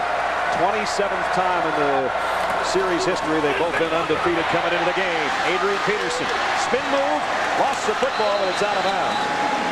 And he's out to about the 38-yard line. I think his leg is hurting a little bit. He's just not as quick as he was a little bit earlier in the game. The Nissan drive summary, second half possessions. Better field position in this half for Oklahoma. And they've only gotten 3 points out of it, though. Well, they got the ball on the Texas's 24-yard line, and then the interception that was not an interception, really. They didn't score on that drive. Peterson stays in there on first down from the 38. He'll get the call. Boy, hit again hard in the back. Aaron Harris, another good-looking linebacker, and what a compliment he is to Derek Johnson. And when Johnson came here out of Waco, it seemed like more and more of the Texas linebackers, the good ones, like number 2 Aaron Harris, said, you know what, I want to go where he is because he's pretty good. And they're both pretty good. They've had some good defensive players out of the state of Texas. Time permitting. A whole ton of them. Time permitting, stick around for the Thrifty Carmental postgame report. John, Craig, and Aaron will have scores and highlights from around the country. Those guys headed for higher ground. I don't see him sitting out there anymore. That rain got to him. Second down and 10. Play action. Jason White trying to direct traffic and throws a strike to the far side to Bradley. First down, Oklahoma. Beg your pardon, it's Travis Wilson, number 4. Get the quarterback outside the pocket. The route you see on the outside just goes down and breaks to the outside, slips a little bit, but he has time for all this because he's outside the pocket. Travis Wilson's 3rd catch of the day. Good for 34 yards. Well, it took a long time for the Heisman winner to go over 100 yards. 2 interceptions, no touchdowns today in the game, running or passing. Again, one of those interceptions should not have been. Here's that toss again. Peterson's got one man on the corner, and he slips and goes down. Upset with himself. Cedric Griffin, though, squared up, did a nice job keeping his eyes on number 28's belly button, and he slipped going down. They've tried this play several times. It'll fake one way and it'll pitch. Again, it's designed to hold the linebackers, and Griffin out there does his job. Down goes Peterson, but not before a 200-yard day in his first ever matchup with Texas.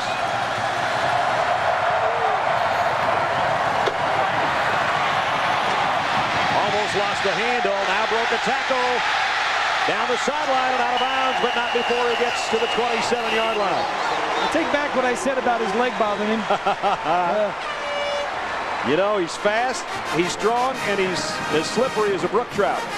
I mean, if this guy was a fifth-year senior, we would say he is dominating this game, but this guy is just a true freshman.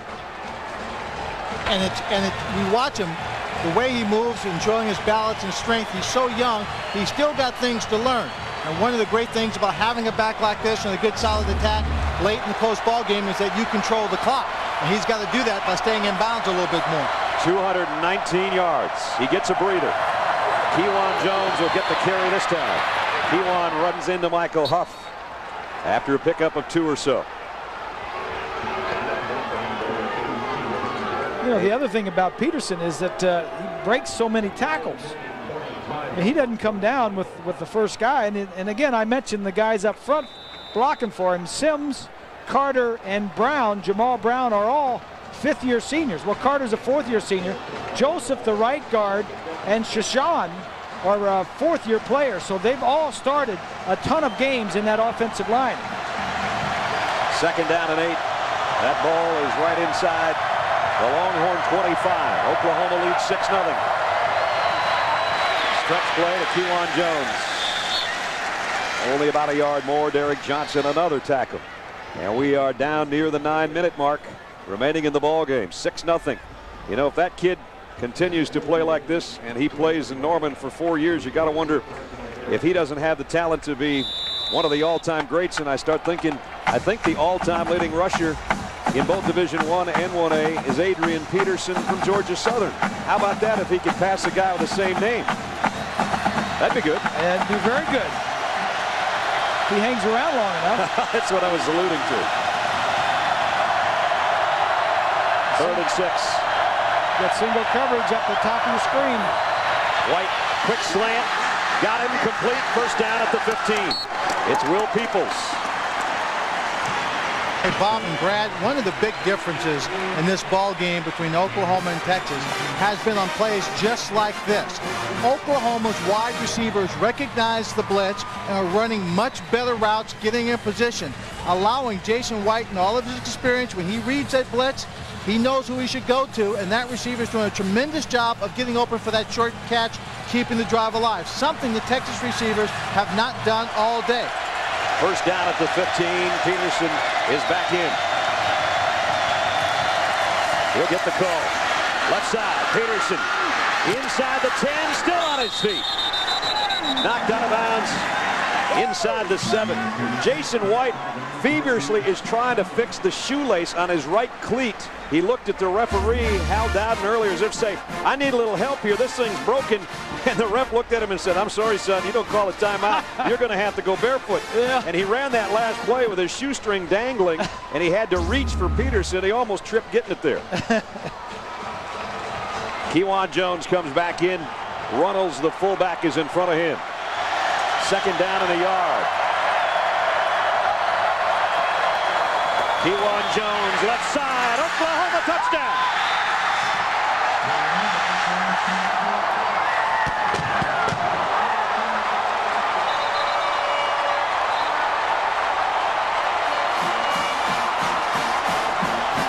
He got him there, and the other one got him in.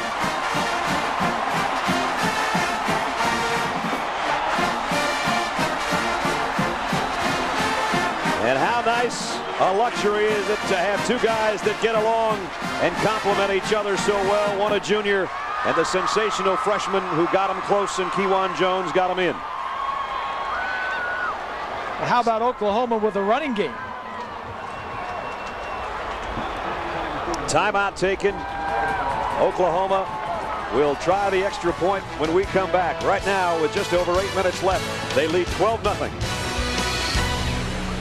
They held up that sign next to Lynn Swann in the pregame, and now they can hold it higher. An 80-yard march by Oklahoma in 11 plays. Took 4:38 off the clock. Peterson did a lot of the work. Kewan Jones did the last 6 yards. And Oklahoma's going to go for 2. To try to make it a 14-0 game. Yeah, as Bob Stoops would say, why not? Because Well, there's why not, I guess. Clayton made the catch. It's not going to hurt you if you don't make it. No. Michael Huff made a nice tackle again. And he has played really well for that defense of the Longhorns. ABC Sports presentation of college football. Brought to you by Nissan. Everything we touch, we shift. And everything we shift, we try to make better.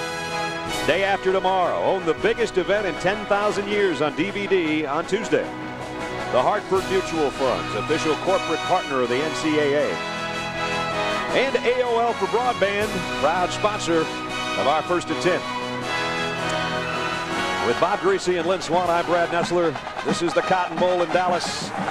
75,500 split right down the middle looking on in a game that still the outcome has not been determined, but now Texas knows what it needs. They need 2 scores in 8 minutes, or they will lose for the 5th straight time to the Sooners. And if you're wondering if Texas offensively couldn't score and hasn't gotten close for 3.5 quarters, how are they going to score 2 touchdowns in the last 8 minutes? Keep moving, boys. Keep moving. Looking down that Sooner sideline, holding their helmets aloft, sensing another victory. High, short kick. Taken by Texas on a fair catch. That was Matthews, the fullback. And that's where Texas will work from. Don't forget, second half of our showdown Saturday on ABC's College Football. You'll either see Cal versus #1 USC, Wisconsin and Ohio State, big game in the Big Ten, Georgia Tech, Maryland, or Oklahoma State and Colorado. Check local listings for the game in your area. And if it's at Wisconsin, Ohio State, Barry Alvarez's team with Anthony Davis back is undefeated, and they don't give up much of anything defensively. But of course, Ohio State will be trying to rebound from their upset loss to Northwestern, so that'll be a dandy right behind us. Vince Young out in the flat, slipping down is Cedric Benson. Is there a shifting in the Big Ten of the powers? Michigan might go down today. Ohio State already 1 loss to Northwestern. You've got Wisconsin, you've got Minnesota, Purdue, and old Purdue. Yep. And Michigan is trailing. The last time Sam gave us an update, 24-17. It could be one of the huge wins ever for the Gophers under Glenn Mason. They had him on the ropes last year and let him off on a huge comeback in the second half. We'll see if they can hold on now again today. Second down and long. Young sidearms it out, complete, but immediately put down at the 32-yard line is Tony Jeffrey. Yeah, see, that's what Texas is not doing defensively. When Oklahoma completes those short passes, Texas is missing the tackles. But Anya Nagutcha comes up and makes the play. Right here. There's Anya Nagutcha. And he got him again. You know what Texas was hoping for was a little catch and a run. Yeah. Not so. Tony Jeffrey, I think, a little shaken up on that play after that hit. He's not in there right now. 3rd down and 6. Texas needs this one badly. Young on the roll. Now he's going to keep it. Puts his head down and drives for a first down near the 40. 8-yard run for Vince Young. All right, they got to keep. They got, time is of a little bit of an essence here. Yep. They need 2 touchdowns. Pretty soon you just got to wonder if just for the sake of throwing deep. And there you see Jeffrey. They're working on his shoulder after he took that lick. If Texas is to get deep, maybe it's got to be David Thomas, the tight end. Somebody's got to get down the field pretty soon. Young going deep down the middle. And broken up. It was Scaife, the intended receiver. Both tight ends went deep. Yeah. But Rodney Poole's been all over the place today. Poole, who led this team in interceptions, was 7 a year ago. And he's coming off a 2-interception performance last week as the Big 12 Defensive Player of the Week. And he's been around the ball a lot today. Well, he has. In fact, he has 9 interceptions his last 18 games, going back to last year. There goes Scaife, the tight end. Trying to get it right down the middle. Close. It's a good effort by Poole to go up for the ball where the tight end didn't. 2nd and 10. 6:23 to play. Texas needs a touchdown in a hurry. Young fakes it to Benson, keeps it himself, and Rufus Alexander's got him all tied up.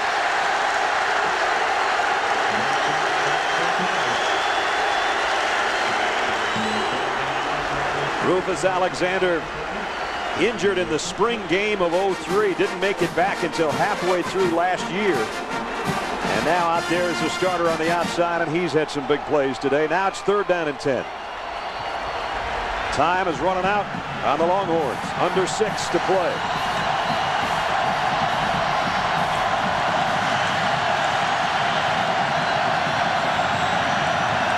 I know they don't want to play 2-down territory from their own 39, but they got to get one here pretty soon. Down the sideline. Great leaping catch by Lima Swede. 1st down, Longhorns. The 6'5" freshman went up and got it over Antonio Perkins. The redshirt freshman, I think that's his first catch today. And they like this kid. Look how big he is. 6'5", just goes up over Perkins. Longest play of the day for the Longhorns right there. To the 35 of OU. This kid's got the kind of size Roy Williams had when he was here. Isn't he wearing his number 4? I don't remember. Young waits, fires deep. Out there, broken up. Would have been a touchdown. Couldn't hold it. Nate Jones broken up by Rodney Poole again. Could have caught it. Should have made the play. Just couldn't make it. Let's get another update. Sam Ryan in New York. Sam, full of Maroney so far today. Longhorns have been sick of Adrian Peterson. Vince Young's in trouble. Fumble. It looked like he tried to lateral to somebody in white, and it was an offensive lineman. Sooners have it.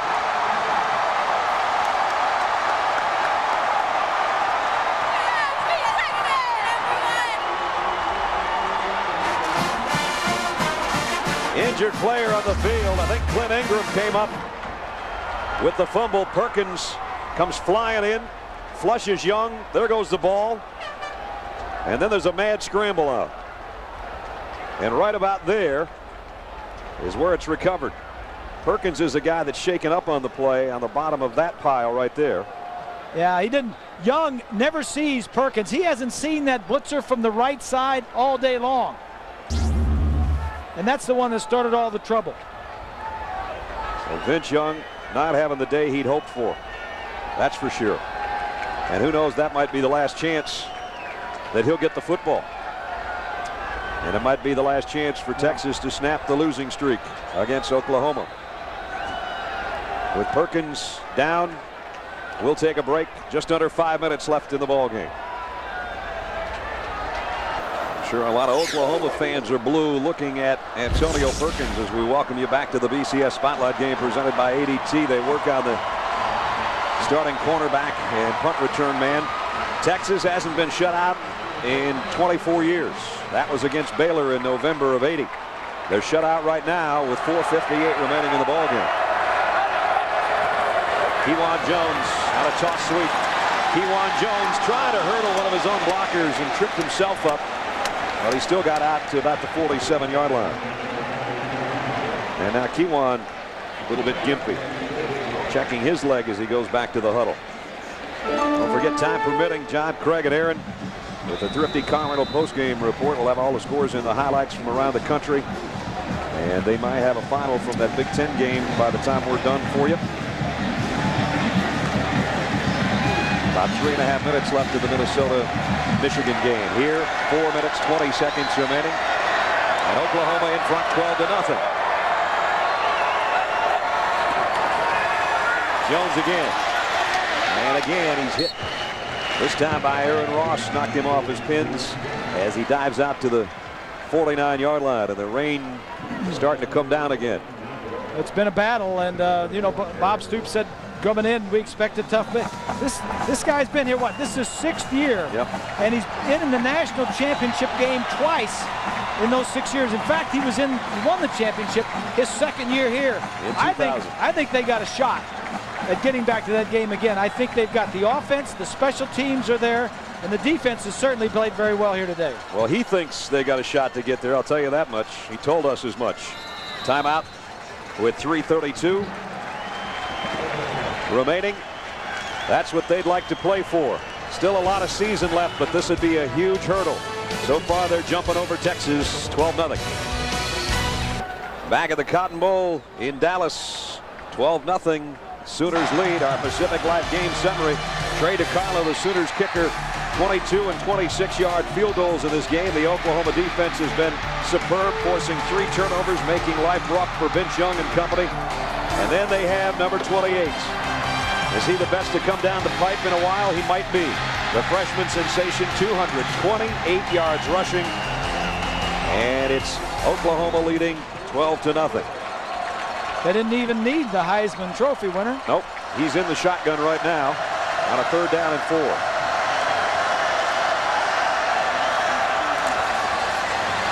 Rolls to his left, throws, intercepted. Nope, dropped. High up in the air was Cedric Griffin, but the ball hit the ground, I guess, on the way down. Boy, that would have been just what the doctor ordered for Texas to try to do something here. As a big defensive play there. Who knocked it up? Allen? Yeah, Hall, 49. Well, they're going to have to punt it anyway. They only ran about a minute and a half off the clock that time, did the Sooners, before Ferguson has to punt it away. Aaron Ross waiting on the other end. A special teams gem would be something that could possibly get Texas back in the ballgame because time is not on their side. 3:30, 3:27 actually left. And Ferguson drops it inside the 10, and Mark Bradley's down there to cover it. Let's check in with Lynn. Well, Bob and Brad, several years ago, I was in the Orange Bowl when Oklahoma won that first national championship with Bob Stoops, and he won this trophy. Now, this is the ADT National Championship Trophy, and once again, as you can see by the men in orange, it'll be back at the Orange Bowl. Now, I also watched Oklahoma play LSU last year where they didn't win the national championship. What's the difference between last year and now? Intensity. These guys have a defense now that brings it from beginning to end, and an offensive line that I think is 200% better than they were last year, Bob and Brad. Our buddies from the Orange Bowl standing down there flanking that trophy. Here's Cedric Benson. Broke a tackle, got across the 20, and a first down after the 21-yard line. Those guys from the Orange Bowl look good, don't they? They do. They look good in those jackets. You got one of those. Yes, sir. We're looking forward to it, too. I know all of Miami and South Florida is looking forward to hosting the national championship game again this year. Vince Young out of the shotgun without a huddle. On a first down. Zips it down the middle, incomplete. Intended for Brian Carter as wide receiver, and wide receivers and Vince Young really have not been much of a hookup today. No, they have not.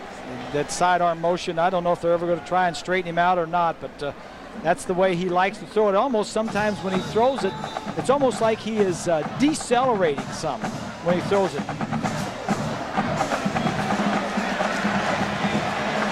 Again, Texas hasn't been shut out in 24 years. Flag flies in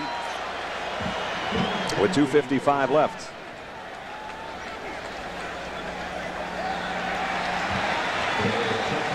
Illegal substitution. Substitution in practice on the offense. 5-yard penalty. Still second down. It looks like right now, unless something changed dramatically, that Mack Brown and Texas will lose for a 5th straight year to Oklahoma. Yeah, it's been a tough week for him. Everybody asks the question, no matter how successful he has been, they always say this is a critical game, and that's a bunch of bull. I mean, the previous 14 years before Mack Brown's arrival, the 3 coaches only twice did Texas win 9 or more games. With Mack Brown, they've won 9 or more every year, and they've won 10 or 11 the last 3 years. So to say that we're going to get rid of Mack Brown if he doesn't beat Oklahoma. Oh, that's crazy. The bottom line is Oklahoma has been pretty good the last 5 or 6 years. You know what? The Longhorns are the 4th winningest team in the country in the last 4 years. Oklahoma is the winningest team in the country in the last 4 years. Had they not beaten Texas, those two would be flip-flop. Yes. Just give both teams credit, and both coaches are at the top of their game. Long pass down the sideline, incomplete, intended for Swede again. They got away with that on the last possession. Not this time. There's been a lot of coaches that have had trouble with main opponents, like Tom Osborne did for a while with Barry Switzer in Oklahoma.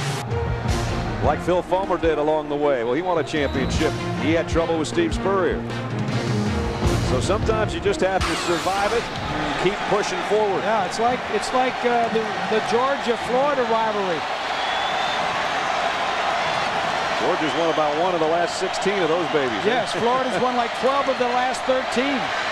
Young in trouble. Comes out with it and runs, but he's short of the first down. And the Sooner Nation now knows.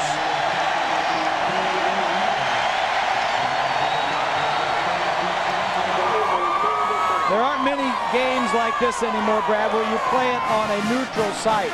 I think, like you mentioned, Florida and Georgia play in Jacksonville, and I think the only other neutral site is Army and Navy. Right. You know, UCLA and USC used to play in the Coliseum where you'd split the crowd, but I think there's only 3 venues now where they split the crowd, and the tradition is it's just great. The environment here in Dallas, the Cotton Bowl, the State Fair, everything. Just on our arrival in here at about 8:15 local time this morning, it was already the circus atmosphere with a lot of thousands and thousands of people already here at the fair. There's Peterson running for his life. It's going to lose some of his career high as they run him out of bounds. He'll lose some yardage. Well, but you know, Adrian Peterson, we mentioned earlier, heavy recruiting battle between Texas and Oklahoma for his services, and the freshman from Palestine, Texas, said that he chose Norman over Austin because OU develops its players and competes for championships and Texas doesn't. Well, I don't know about that, but yeah, how does he know that? I don't know. That's his comment, though. That's an 18-year-old high school senior saying that. How does he know? But because one of those players from Oklahoma told him, probably. Yeah. And you just saw the card. Texas can't hold him. So it looks like in this game of Texas Hold'em that the Sooners have not only seen the flop, but they've got the river card for the 5th straight year again. And they've got 2 aces in the hole named Peterson and Jones. Yeah, and Oklahoma did what they had to do. Bob Stoops and his staff just came in. They shut out Texas. They knew what they had to do. They knew they had to stop the run, stop Benson, and they did. Stop Vince Young, and they did. They knew it wouldn't be easy to score points. They just took them whatever way they got them. Wasn't pretty, but they won the ball game. And it's step 1 of Showdown Saturday. You see the rest of the games you'll be seeing following us. Kewan Jones almost snapped it into the secondary as we work down near a minute and a half. Oklahoma's schedule, you start looking ahead now, and this one they're going to win. Kansas State's never easy to play in Manhattan. That Oklahoma State matchup again at Halloween looms pretty large. Yeah, they have to go at Oklahoma State, at Kansas State, and at A&M. So they're going to be 5-0 again. They don't play Missouri, and they don't play Colorado. Remember, the only team that beat top-ranked USC last year is the team they meet in the second game of our doubleheader today as well, and that's highly ranked Cal. And if Cal could pull the trick 2 years in a row, the team you're looking at right here would be the #1 team in the country on Monday morning. But that's a lot of football between then and now. But this unit is a pretty good outfit again. They've got the makings, the defense, the ground game, and that guy is head coach. Certainly the coaching, yeah. He's always done a great job the last 5-6 years here. He's got Bo Pelini now as one of his defensive coordinators along with Brent Venables. Chuck Long, his offensive coordinator, always does a good job. There's Bo. Bo came over from Nebraska. Brent Venables was co-coordinator with Mike Stoops. Of course, Mike's the head coach now at Arizona. And he's improved that program already. 4th down and inches. This to sew up the ball game. And it will. Kewan Jones. So Texas is going to fall to 4-1. And here's what they have coming up. Missouri's tough. Texas Tech, that's a annual battle, and you know you're going to see the football in the air 100 times. Oklahoma State and Texas A&M on ABC, and that Thanksgiving weekend to wrap it up. But this one will be the one probably that will keep them out of Kansas City and the Big 12 championship. So for the Sooners and their fans, the greatest play in sports coming up. A kneel down by Jason White.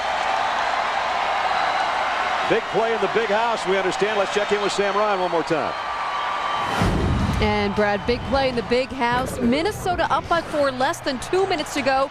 Wolverines, Chad Henley to Tyler Ecker. This one, 31 yards. Michigan goes up by 3, 27-24, less than 2 to go.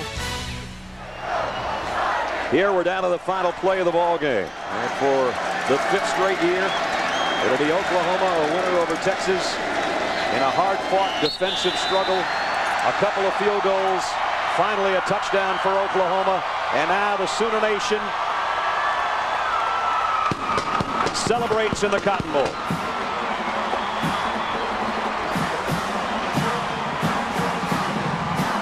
Last year there was close to a fight before the game, and now I think you see that these two teams who've been battling for over 3 hours have the mutual respect for each other, but they get to plant the OU flag one more time. Let's check in with Lynn. Thank you, Brad. Coach, you said before this game started you'd know a few more things about your football team after this game. What'd you learn? We have some character. We don't mind being in tight games. I think our defense is maybe a little better than people wanted to give them credit for. And I just still love the attitude we're running the ball with, and so it's really appreciate our players and coaches. Our assistants did a great job. Your defense has always played extremely well. But coming into this ball game, people anticipated Texas might have all kinds of blitzes. Your offense is playing well. Texas might have all kinds of blitzes. They might threat you. Do you feel like you saw a whole lot that you didn't expect? Well, we see about everything, and our offense goes against our defense all spring, all 2 days. We blitz about every way you can blitz, so they're pretty used to it, really. 32 carries, 225 yards for a true freshman in the Red River Shootout. That's a phenomenal performance. He's a great young man with a great attitude. He's only going to get better, and I know he appreciates those guys up front that were doing the work too. Offensive line did a great job. You didn't start him. You wanted to bring him along carefully. How do you continue to use this man with also Juwan Jones in your backfield? Well, we're just going to, like we did today, we're going to keep giving him the ball, and as long as we're able to run it and make people deal with it. And I'm sure, again, we'll have better days throwing, that we've shown it before. So it's a solid team, great group of kids we get to work with. Coach, I know it's a win. At the end of the day, it's a win. But 5 consecutive wins against Texas in this game, that's huge. I never look at it that way, Lynn. I take them one at a time. Nothing matters but this one, really.